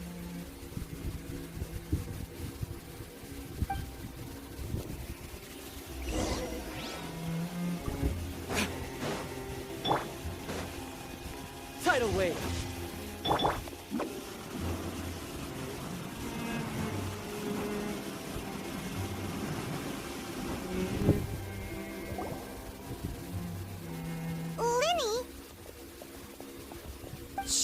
hold that thought. As I expected, there's a lot of fishy things going on in this place. Fishy? Uh-oh, what have you found? All in good time. Before we go over our new leads, I want to tell you how a high-altitude escape is performed. First, the magician slots themselves into a magic box in full view of the audience. The box is then suspended high in the air, and a short while later, the base automatically opens. At this point, a dummy will fall out of the box, but it looks real enough to grab the audience's attention, and they start wailing and screaming. Meanwhile, the real magician, who has by now blended into the crowd, waits for a good moment to make their appearance and put on a hysterical performance. Oh no! Is that me? Did I just fall to my death? Very vivid description. Paimon can really picture it. And then what? The audience's gaze then turns to the magician, and by the time they realize what's happened, the dummy has vanished, as if everything that just happened was some sort of shared illusion. Of course, that's just how I think the process should work, theoretically speaking. Right, but... The inventor of this trick never performed it successfully. When the box opened, Caesar was the one who fell out, and not the dummy. He fell right to the ground from the highest point of the opera house. No one could hope to survive that fall. Not without a vision, at least. And no one else has ever attempted this trick since. My understanding of how it works is just based on what I could gather from his notes and the relevant gadgets here in his workshop.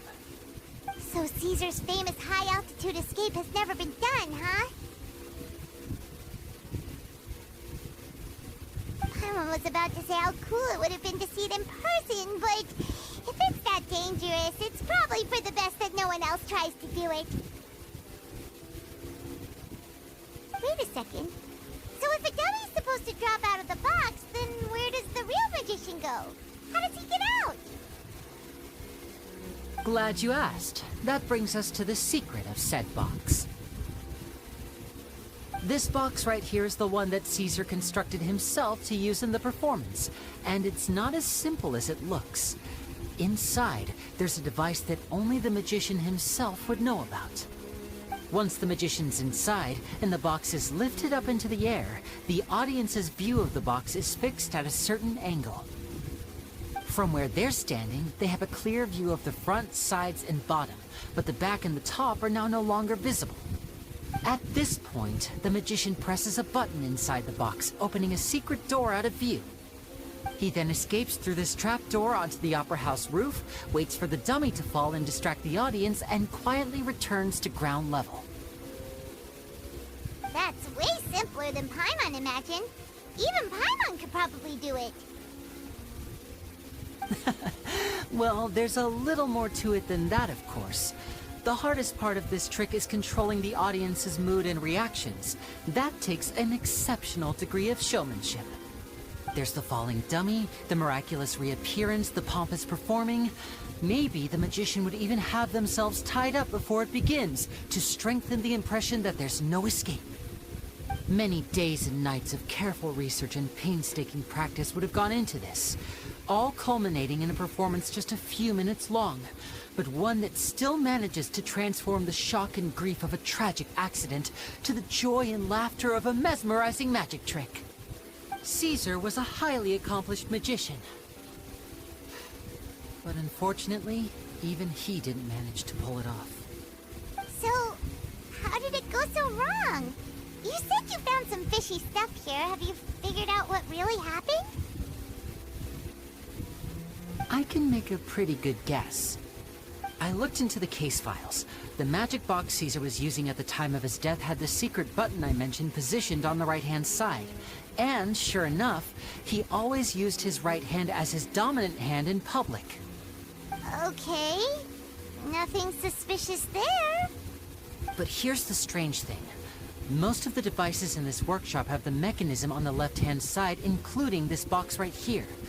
which leads me to believe that Caesar was in fact left-handed. Because a magician can't afford to have their most basic habits stand out too much. People naturally focus their attention on the most important details of the task or situation at hand. But a magician needs to be able to redirect an audience's attention at will, so as to avoid arousing their suspicion. The essence of magic is getting people to believe a lie. If even the truth raises eyebrows, the falsehoods become all the more difficult to mask. And so, Caesar trained himself to use his right hand to align with his audience's expectations. Great magic always requires sacrifices. But in his most stressful and nerve-wracking moments, and when no one was watching, reflex would kick in and he'd use his left hand. That's why he set his gadgets with the mechanism on his left. Exactly. I think that's likely what happened. Caesar would have been under a lot of time pressure during the escape. He'd have had mere seconds to open the hidden compartment, retrieve the dummy, then open the secret door and make a swift escape. But I'm sure he was confident. He would have rehearsed countless times to the point where it was second nature. He'd barely need to think about what he was doing because muscle memory would guide him through. So he opened the compartment, took out the dummy, checked everything was in order, and then went to leave. With his left hand, he reached for the button, and suddenly, his heart skipped a beat. It wasn't there. Much like when you reach for your keys but find your pocket empty, his mind needed a moment to process what was going on. Instinctively, his left hand would keep feeling around for the missing button, maybe for another second or two, until the bottom of the box gave way. With the stakes being as high as they were, just a 2-second delay cost him everything. The authorities would find nothing suspicious and conclude that his death was due to his own error. When in reality, someone switched the boxes, and they did it to murder him. But how would they be able to make the switch without being noticed? That would be difficult to pull off, no? It would have to have been someone who knew that he was left-handed, and who could move his props around without arousing suspicion. Someone who was always by his side. Isn't that right, Lorenzo? You just couldn't let sleeping dogs lie, could you? There's not a lot of people who'd go to all this trouble for some magician who died 10 years ago. I didn't want to have to do this, you know. Silencing you the hard way just creates more problems for me to deal with. But I gave you your chance. I hoped you'd do what's good for you and back off like the lady, but you disappoint me. You mean Gemma? So you are the one who's been threatening her! Yes, although however stubborn she might be, she was never much of a liability. But you people, you never even knew him, but for some reason you just wouldn't drop it. Which is why you can't leave this place alive.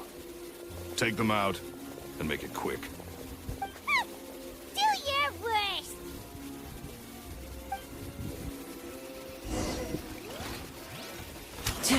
And voila! Riptide!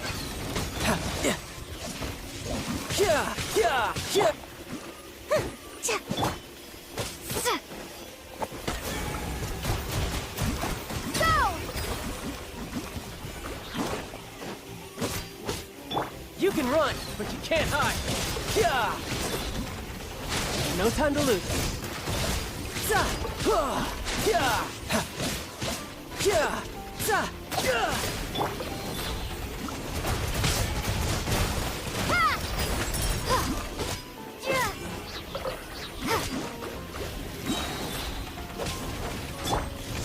Now disappear!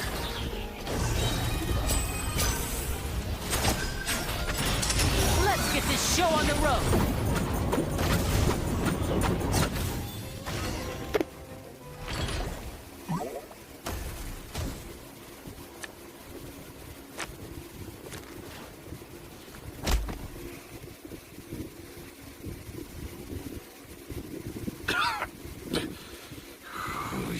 guards are tougher than you look.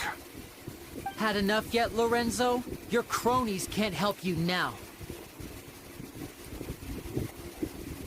I think it's high time you started talking. And what I'd really like to know is, why did you murder Caesar? If I had a Mora for every time you said that man's name.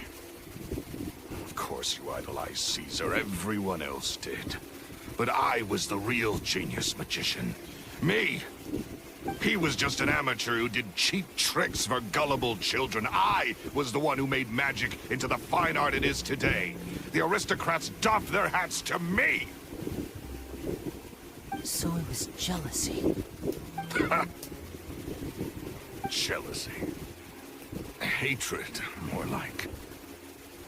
I hated Caesar. All he cared about was his magic. He lived and breathed it. He poured everything into his street performances and his stupid tours like it was just a hobby to him, never bothering to think about Mora. What sort of fool devotes their life to the art of deception and never has a Mora to show for it? But the people loved him, didn't they? Oh, how they looked up to him. No one gave me a second look. All I ever heard was, "Oh, your master's amazing, isn't he?" Amazing. Yeah, so amazing that he was completely broke. Every other apprentice was living it up at their master's expense, but no, not me. I put in all the work, mastered all the skills, and it brought me nothing more than the life I already had. He forbade me from using magic to trick people out of their Mora. There was nothing he hated more than that. And with his reputation in Fontaine, it was too risky for me to go it alone. As long as he was alive, if I dabbled in my own brand of money-making magic, he would expose me, and it would destroy me. I had to kill him. There was no other way. He had to go. And this was your only motive? It was reason enough. What other motive would I need? Well, I was under the impression that there might have been other factors at play. For instance, maybe you were in love with Gemma, but she was engaged to Caesar. In love with Gemma? Don't be ridiculous. Guess I was wrong about that then. Next question. Are you the Phantom Weasel? I am. Caesar was so strict with me. He insisted that his way was the right way. That the sole purpose of magic was to bring joy to the world. I never bought into any of that. I was more interested in the practical value of magic. Sure enough, it helped me fill my pockets with all kinds of valuable treasures. Oh, yeah! Charlotte told us that the weasel would steal whatever people valued, no matter how much he was worth. That's just how it looked from the outside. What would any thief want with second-rate loot? I've only ever targeted high-value items. I stole cheap things as a way of practicing my craft. It was other people's overactive imaginations that conjured up the preposterous image they then dubbed the Phantom Weasel. So, that's the story, huh? Well, I hope you're ready to tell it all over again during your trial. What choice do I have? You're a pack of wolves, and you've got me between your jaws. You've seen what's here, and my last-ditch effort to stop it getting out has failed. What else can I do? So be it. I've enjoyed power and wealth for the last 10 years, the likes of which Caesar could never give me. I wouldn't choose for things to end this way, but I regret nothing. Very well. In that case, I'll contact the guards. Traveler, Paimon, keep an eye on Lorenzo for me. I'll meet you just outside the workshop when I'm back.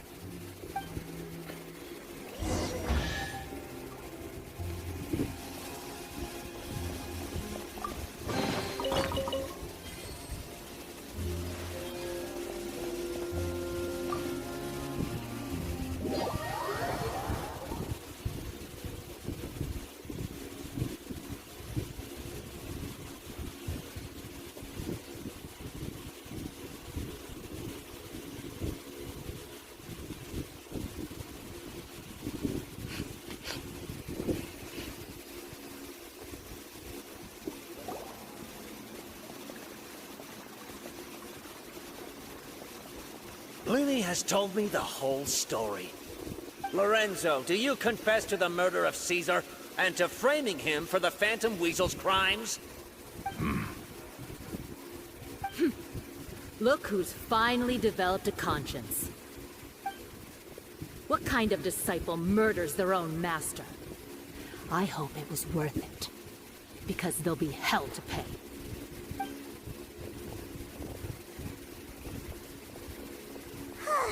Looks like it's all over. What should we do next, Lenny? Should we start preparing for your show? Let me think. Let's rendezvous with Lynette and Gemma first. With Lorenzo in custody, Gemma will no longer have to fear for her safety. Good point. We should go tell Gemma the good news right away. It'll give her some peace of mind for sure.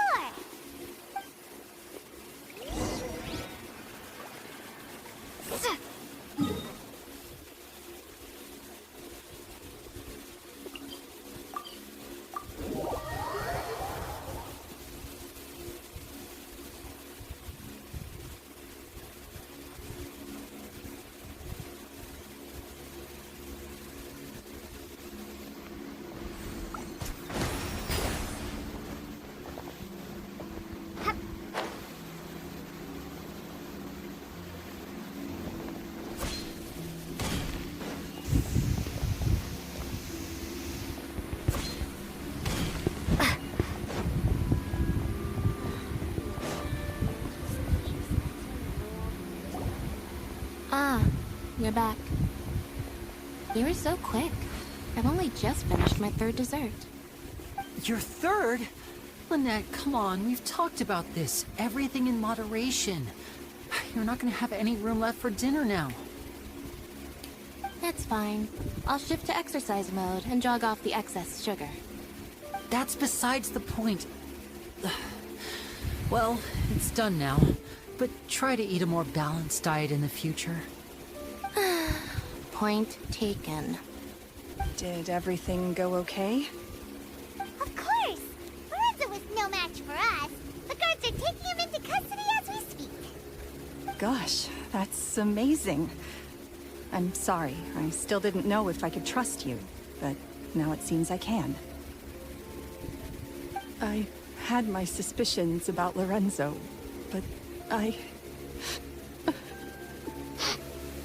It's okay. We understand. He did threaten you. My mom would find it hard to trust strangers in your position, too. But you don't need to be scared anymore. Everything's gonna be okay. sorry. Sorry.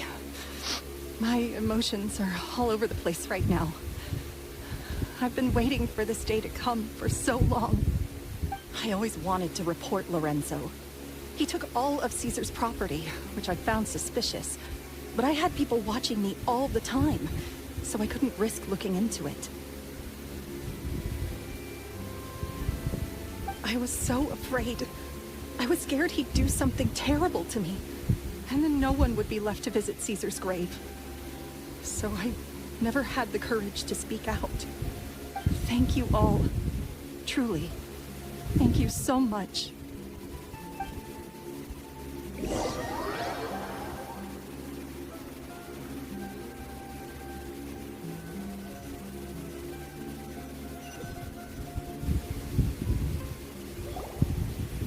Thank you all for clearing Caesar's name. I never would have guessed that Lorenzo was the real Phantom Weasel. He never showed any signs that there were problems between him and Caesar in public. From the outside, it looked like they got along great. To think that lowlife's been living life to the fullest all this time, while Caesar's name was getting dragged through the mud. It's a travesty. At least his soul can finally rest in peace now, thanks to your efforts.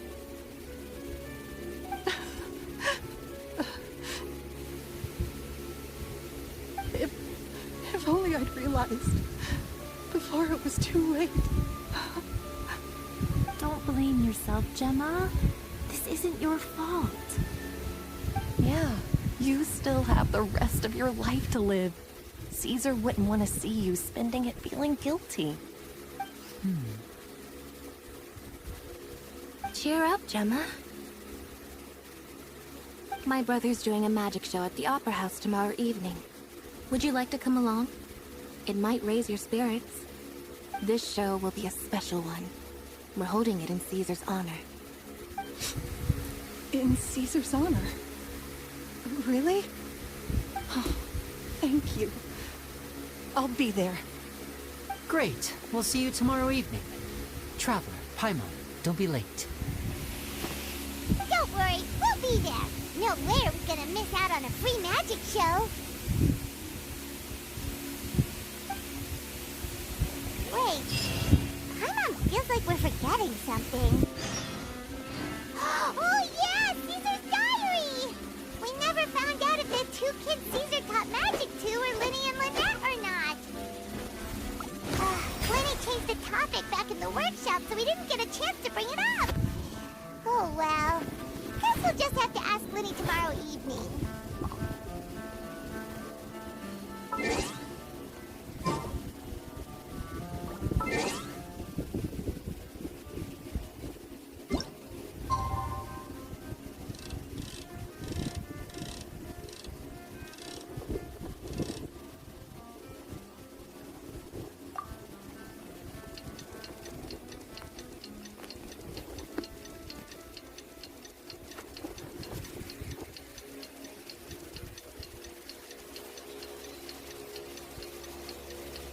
What is that? I want to go to that place.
Not this time. My brother's going solo today. So, I'll be watching with you. Good evening, ladies and gentlemen.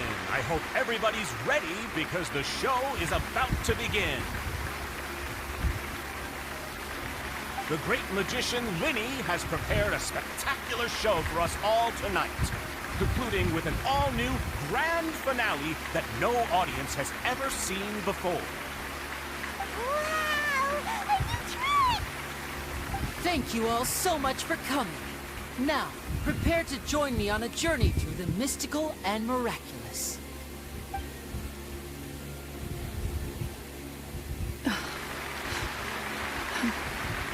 Exciting stuff, isn't it? Yes, it's just... It reminds me of him.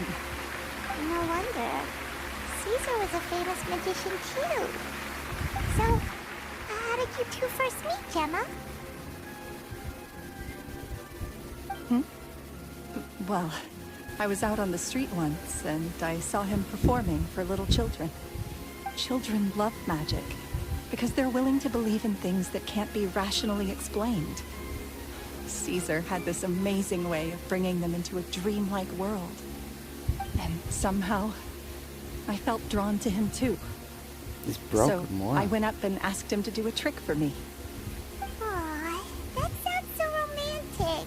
What trick did he do? It was with a flower. He took it in his hand, snapped his fingers, and it magically appeared on my head. I was so happy that day. No one had ever given me a flower before that. Oh, that's so cute! Actually, now that you mention it, Lenny's done that one before. Is that right? Then I suppose he's a romantic at heart, just like Caesar. So let's treasure the time we have with him. After all, you never know when the people dearest to you might be gone. That's right. It's all over now. Paimon doesn't really know how to comfort you, but at the very least, no one's gonna be intimidating you from now on. You can breathe easy at last, right? Right.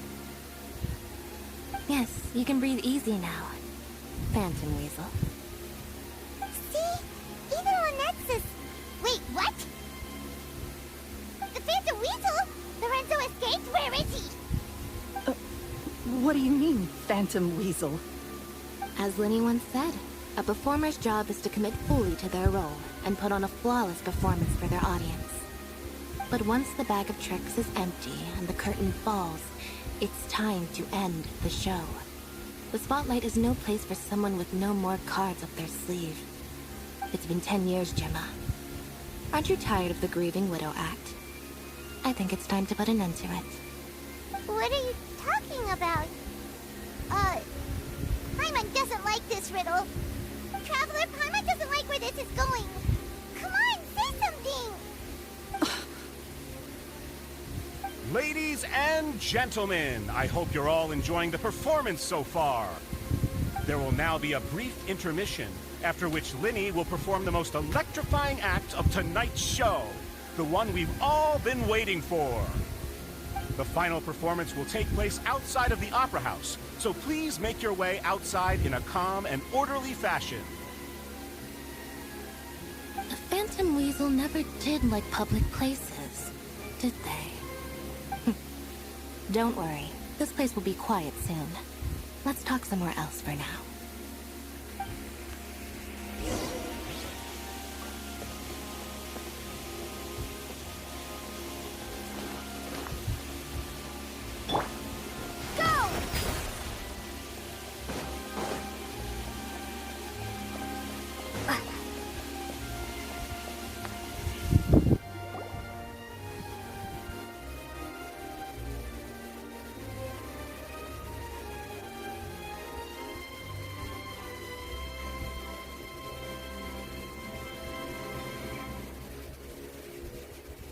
Dear me, this is awkward, isn't it?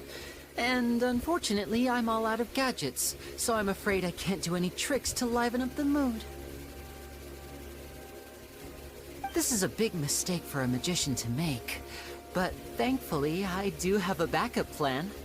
Now, who wants to hear a story? Lenny? Don't we have more important things to address right now?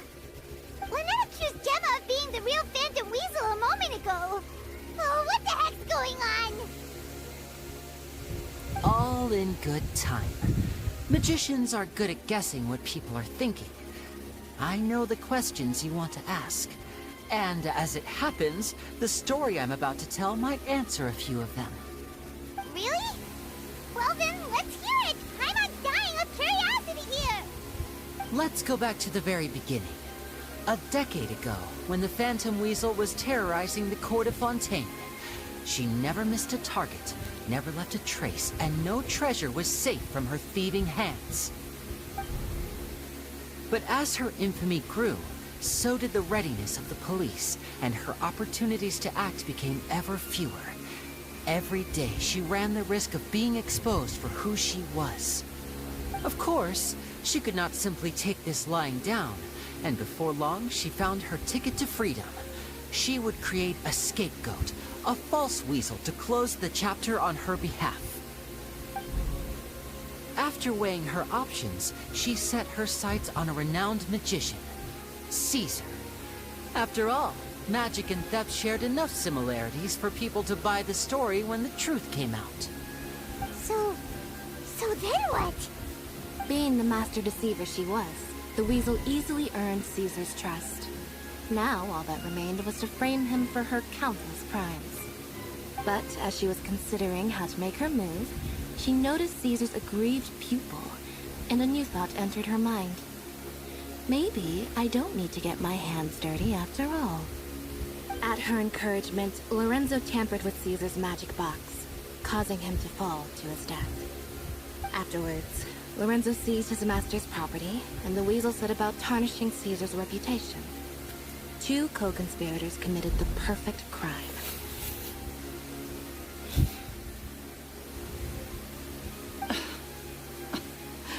I've got to hand it to you. You're both exceptional storytellers.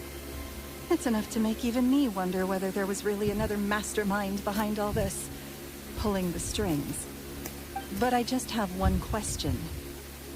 You seem to think that I am the villain in this tale.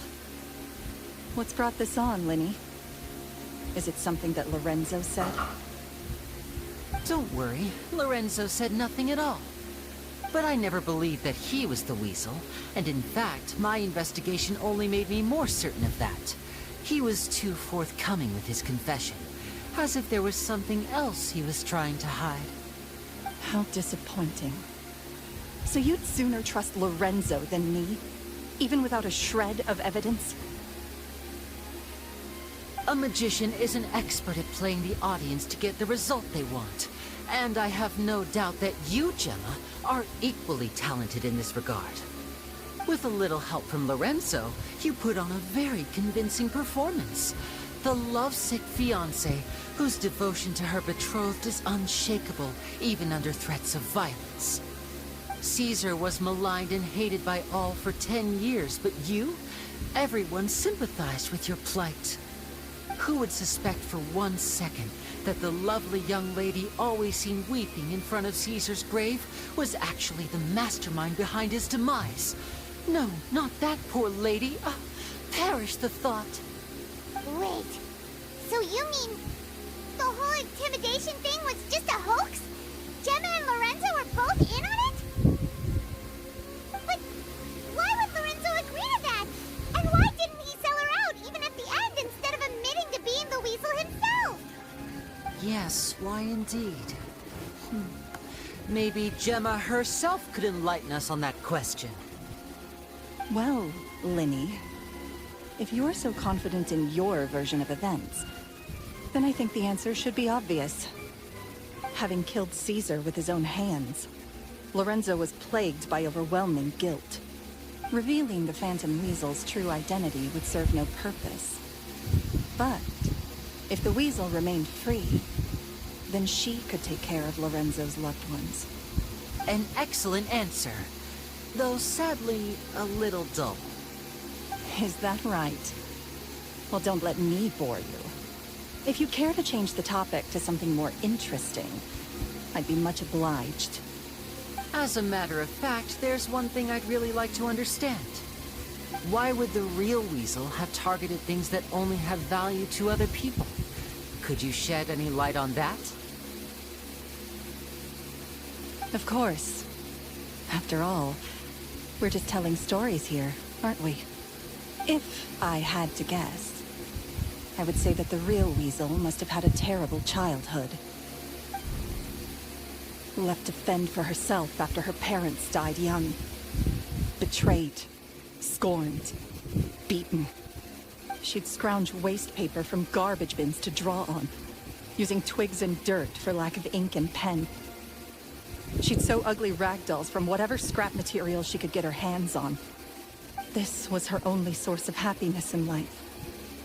But it was all she needed, and she was content. Until the world decided that even this was too good for her. Once again, she was betrayed. And this time, everything was taken from her. She felt like life was a miry pit that dragged her further down the more she struggled to escape. At that tender age, she should have been happy. Instead, she stood in the shadows, and watched with envy as all good things in the world passed her by. This was a fate too cruel for anyone to bear. Her pain became a breeding ground for dark thoughts. Thoughts which festered and grew into a twisted solution to her troubles. I detest the happiness of others, in all its forms alike.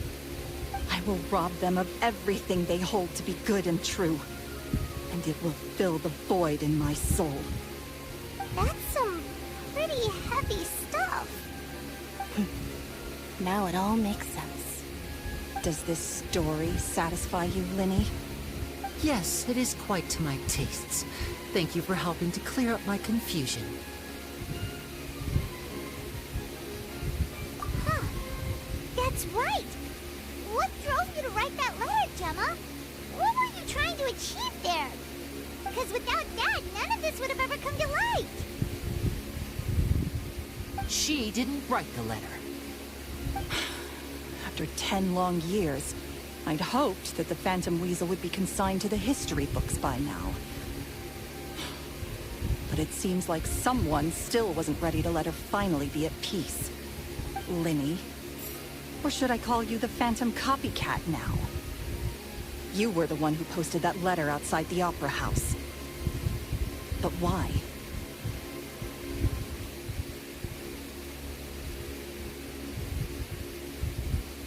Very sharp, Phantom Weasel. Still as shrewd as ever. Well, no need for me to be coy about it. Our goal was to clear Caesar's name. The most straightforward way to change the public's impression of Caesar was to force the Weasel to show themselves. That's it? You had no other agenda? Of course we did. We made it quite clear in the letter, I believe. I shall take from you that which you hold most dear, just as you did to me 10 years ago. 10 years ago? You mean Caesar's death? You met him? Wait. Oh, I get it. You were those two obnoxious kids. It's been so long, and you're all grown up now. I didn't recognize you. He taught you magic back then, didn't he? For what, 10 days or something? And you went to all this trouble. Why? Because you feel like you still owe him something? We remember all our debts, however great or small. 10 years ago, Caesar's reputation was torn to shreds, and his legacy was thrown out. 10 years on, and no one cares what the truth is anymore. But we did not forget, and so we came to find you. And? What exactly did you take from me? I'm still standing, as you can see. Lorenzo has admitted to everything. I'm free. Free? Do you really think so? Caesar once told me that even though the world is filled with lies and falsehoods, we must find our own truth. I think that applies to you too. Truth can take many forms. Prized possessions with nostalgic value, fervent hopes and dreams, and irreplaceable people. Life took many things from you, and those wounds never healed.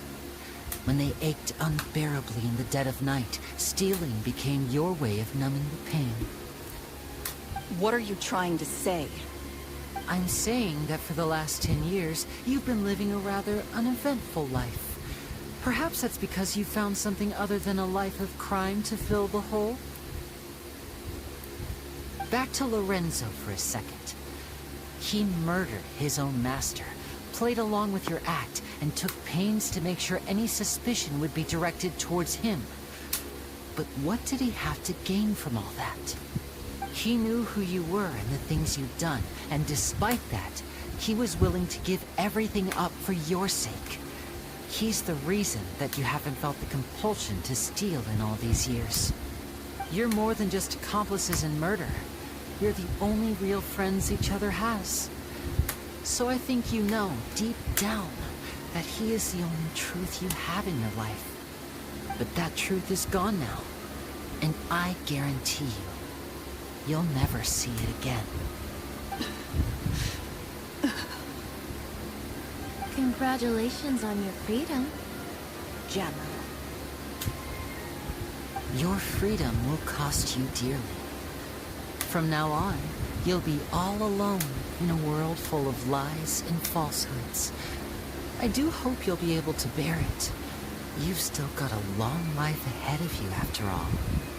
Gather round, one and all. The time has now come for the amazing Lenny to perform his final act in tonight's show. I'm sure you're all wondering what he has planned for the grand finale. Well, wonder no more, for the answer is a death-defying high-altitude escape. A high-altitude escape? I'm sure you all remember the magician's Caesar. This was the very trick that led to his fatal fall, after which he was dubbed the Phantom Weasel. So we have now learned that Caesar was wrongly accused, and that the real Weasel has now confessed to their crimes. Guess that's my cue to leave. Whew. I've been practicing this one for ages now, but I'm still a little nervous. Traveler, Paimon, I hope you enjoy the rest of the show. There may be a lot of people watching tonight, but you alone are my true witnesses.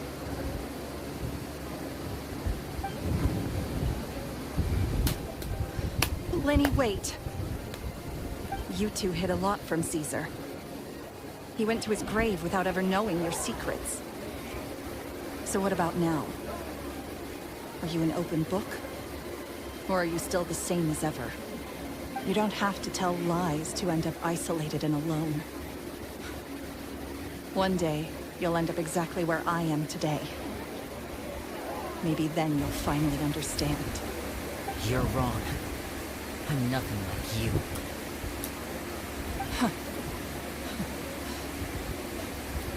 So, what are we, doing now? Like Lenny said, when you're ready, let's head outside and watch the show. But what about Gemma? She'll figure out what's best for her soon enough. Oh, and if you'd like to see Lenny after the show, you know where he'll be. The usual haunt. Alright. Well, let's go watch Lenny's finale then. This trick's a pretty dangerous one, but he should be able to pull it off, right?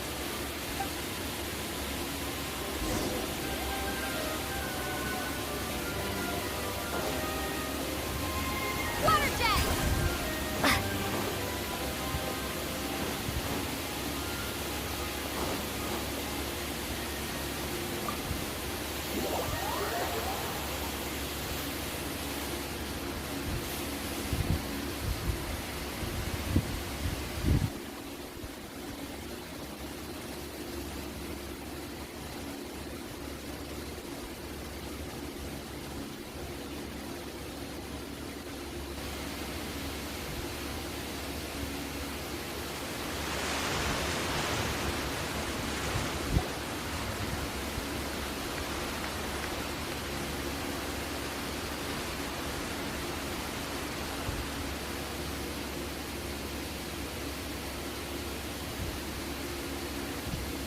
Christ.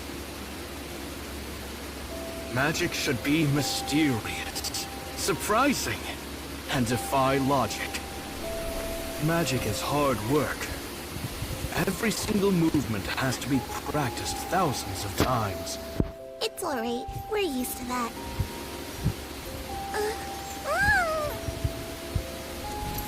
We're sorry. You've taught us so much, but we can't tell you the whole truth. It's okay. Do you still remember what I told you? This world is full of lies and falsehoods. I only hope that one day, you can find your own truth. What about you? Have you found your truth? Magic is my truth. I want to perform a magic trick so great that people will always think of me when they talk about it. For a magician, What greater honor could there be? Look! Behold! Linny is sealed inside the box. Will he manage to escape? 10 years ago, Caesar attempted this very trick, and it was at this precise moment that... Linny! Watch out!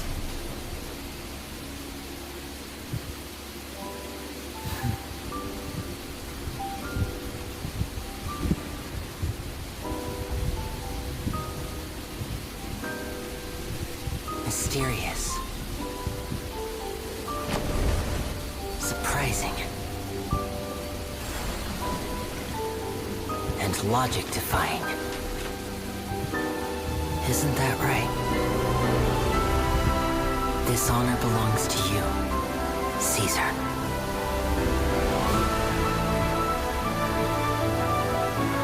I'm just sorry it's a little late.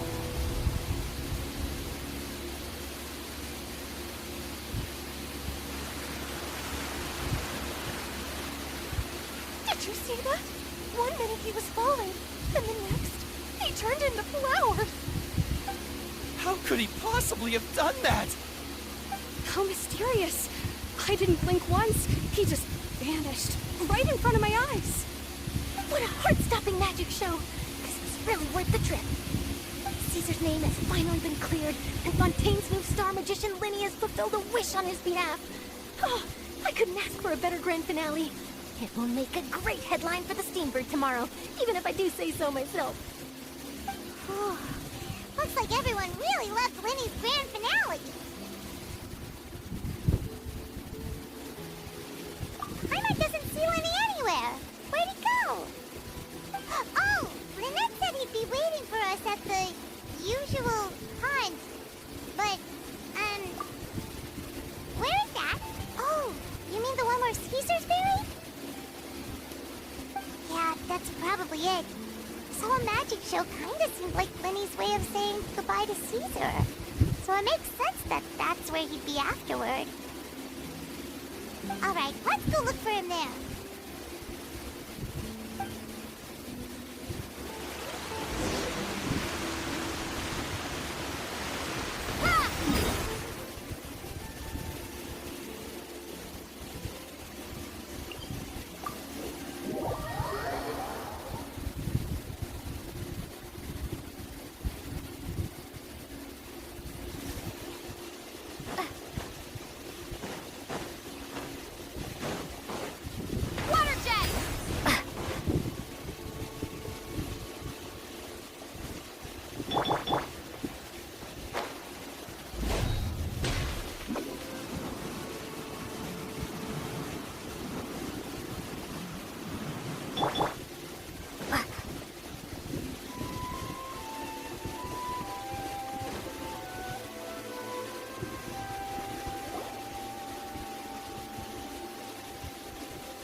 Paimon was scared to death when the chain broke. Paimon was sure something had gone horribly wrong. Magic is a performance art. A magician has to get creative to keep the audience on tenterhooks. That's our job. So I tweaked Caesar's original setup a little to keep it fresh. I was honestly a little nervous during the live performance. The thought of falling, suddenly feeling weightless, seeing the sky and the ground spinning and spinning. Sometimes, I can't help but wonder what Caesar thought in those final moments. Did he regret taking Gemma and Lorenzo on? Or did he believe that it was his own slip-up right until the end? You know, Paimon's been wanting to ask you about something ever since we were in Caesar's workshop. You learned magic from Caesar once, didn't you? When was that? After I joined the House of the Hearth. To be honest, Lynette and I had an agenda when we approached him. I told you about my past before, remember? As a young boy, I survived by secretly learning magic from street performers. I'd watch their tricks and try to figure out how they were done. But I quickly realized that observation alone could only get me so far. What I saw was the polished final performance, but the rigorous training they put in behind the scenes remained invisible to me. I needed to learn how to improve my sleight of hand, hone my misdirection skills, and make niftier props. We were gifted enough that we'd made some progress by ourselves, but without proper guidance from a professional magician, we quickly plateaued. So that's why you sought Caesar out? Yes. We figured there was no harm in asking, but it took us by surprise that he was so willing to teach us. In all, we only spent 10 short days together, but he was very good to us. By contrast, we hid so many things from him. For instance, when he asked why I wanted to learn magic, I answered, "It's my passion." But in truth, there was already a lot more to the story by then. After being taken in by an aristocrat for our magic talent, then betrayed soon after, this was no longer about me doing what I loved. What amazed me was how the lie escaped my lips even as I was hesitating over whether to tell him the truth. Trust is a beautiful thing. Sadly, I'd forgotten how to trust by then. Lenny. Still worried about the way I feel? You really are a gentle soul, aren't you? But don't worry, I'm used to it now. From the mansions of the elite to the House of the Hearth, lies and selfishness have followed me and Lynette everywhere we go. After Caesar went on tour, we became busy with our missions.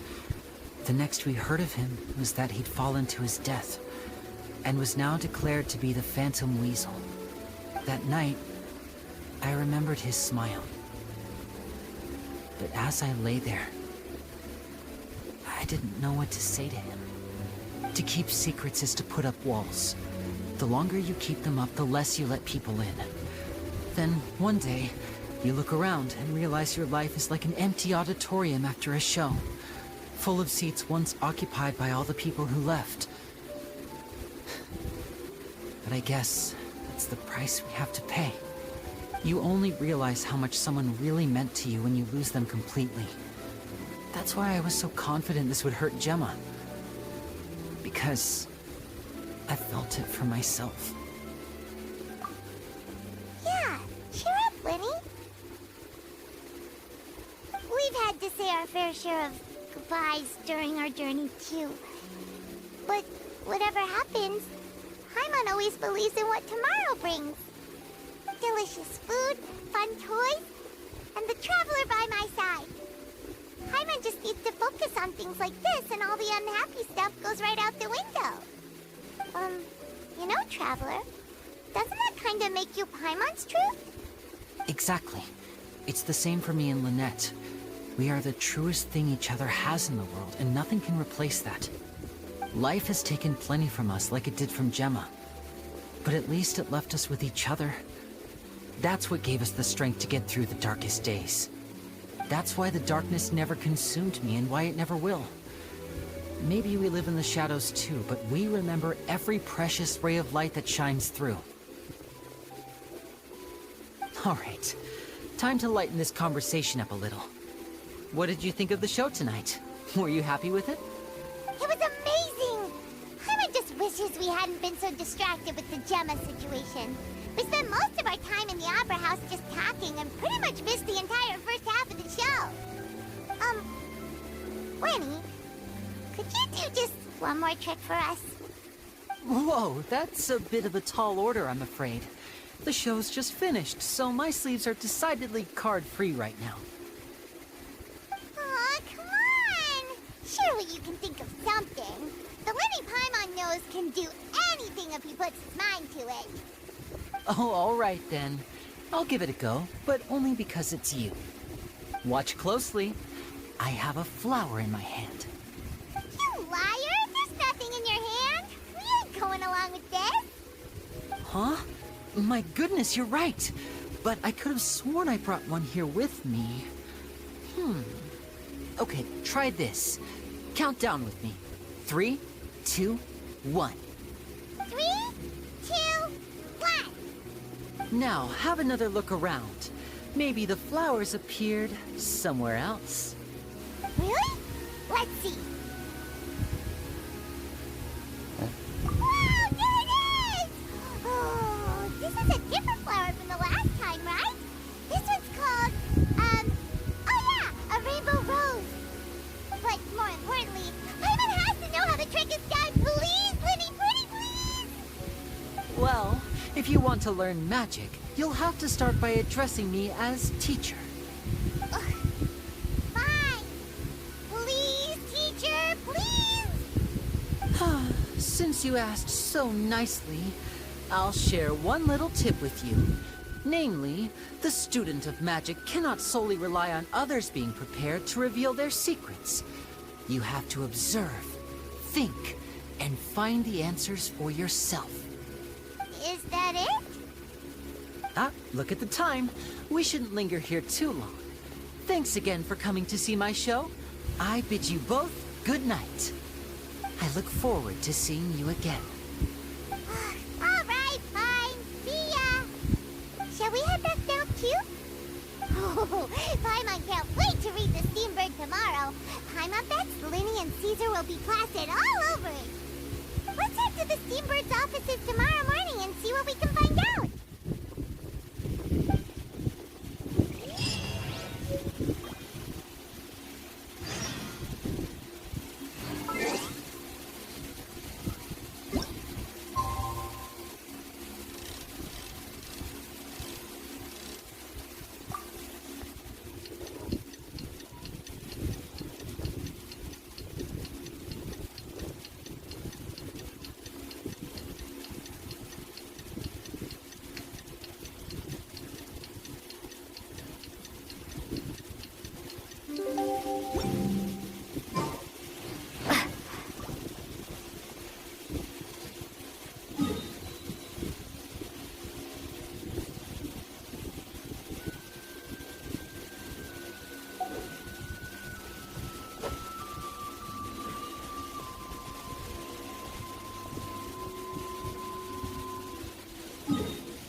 I'm done here.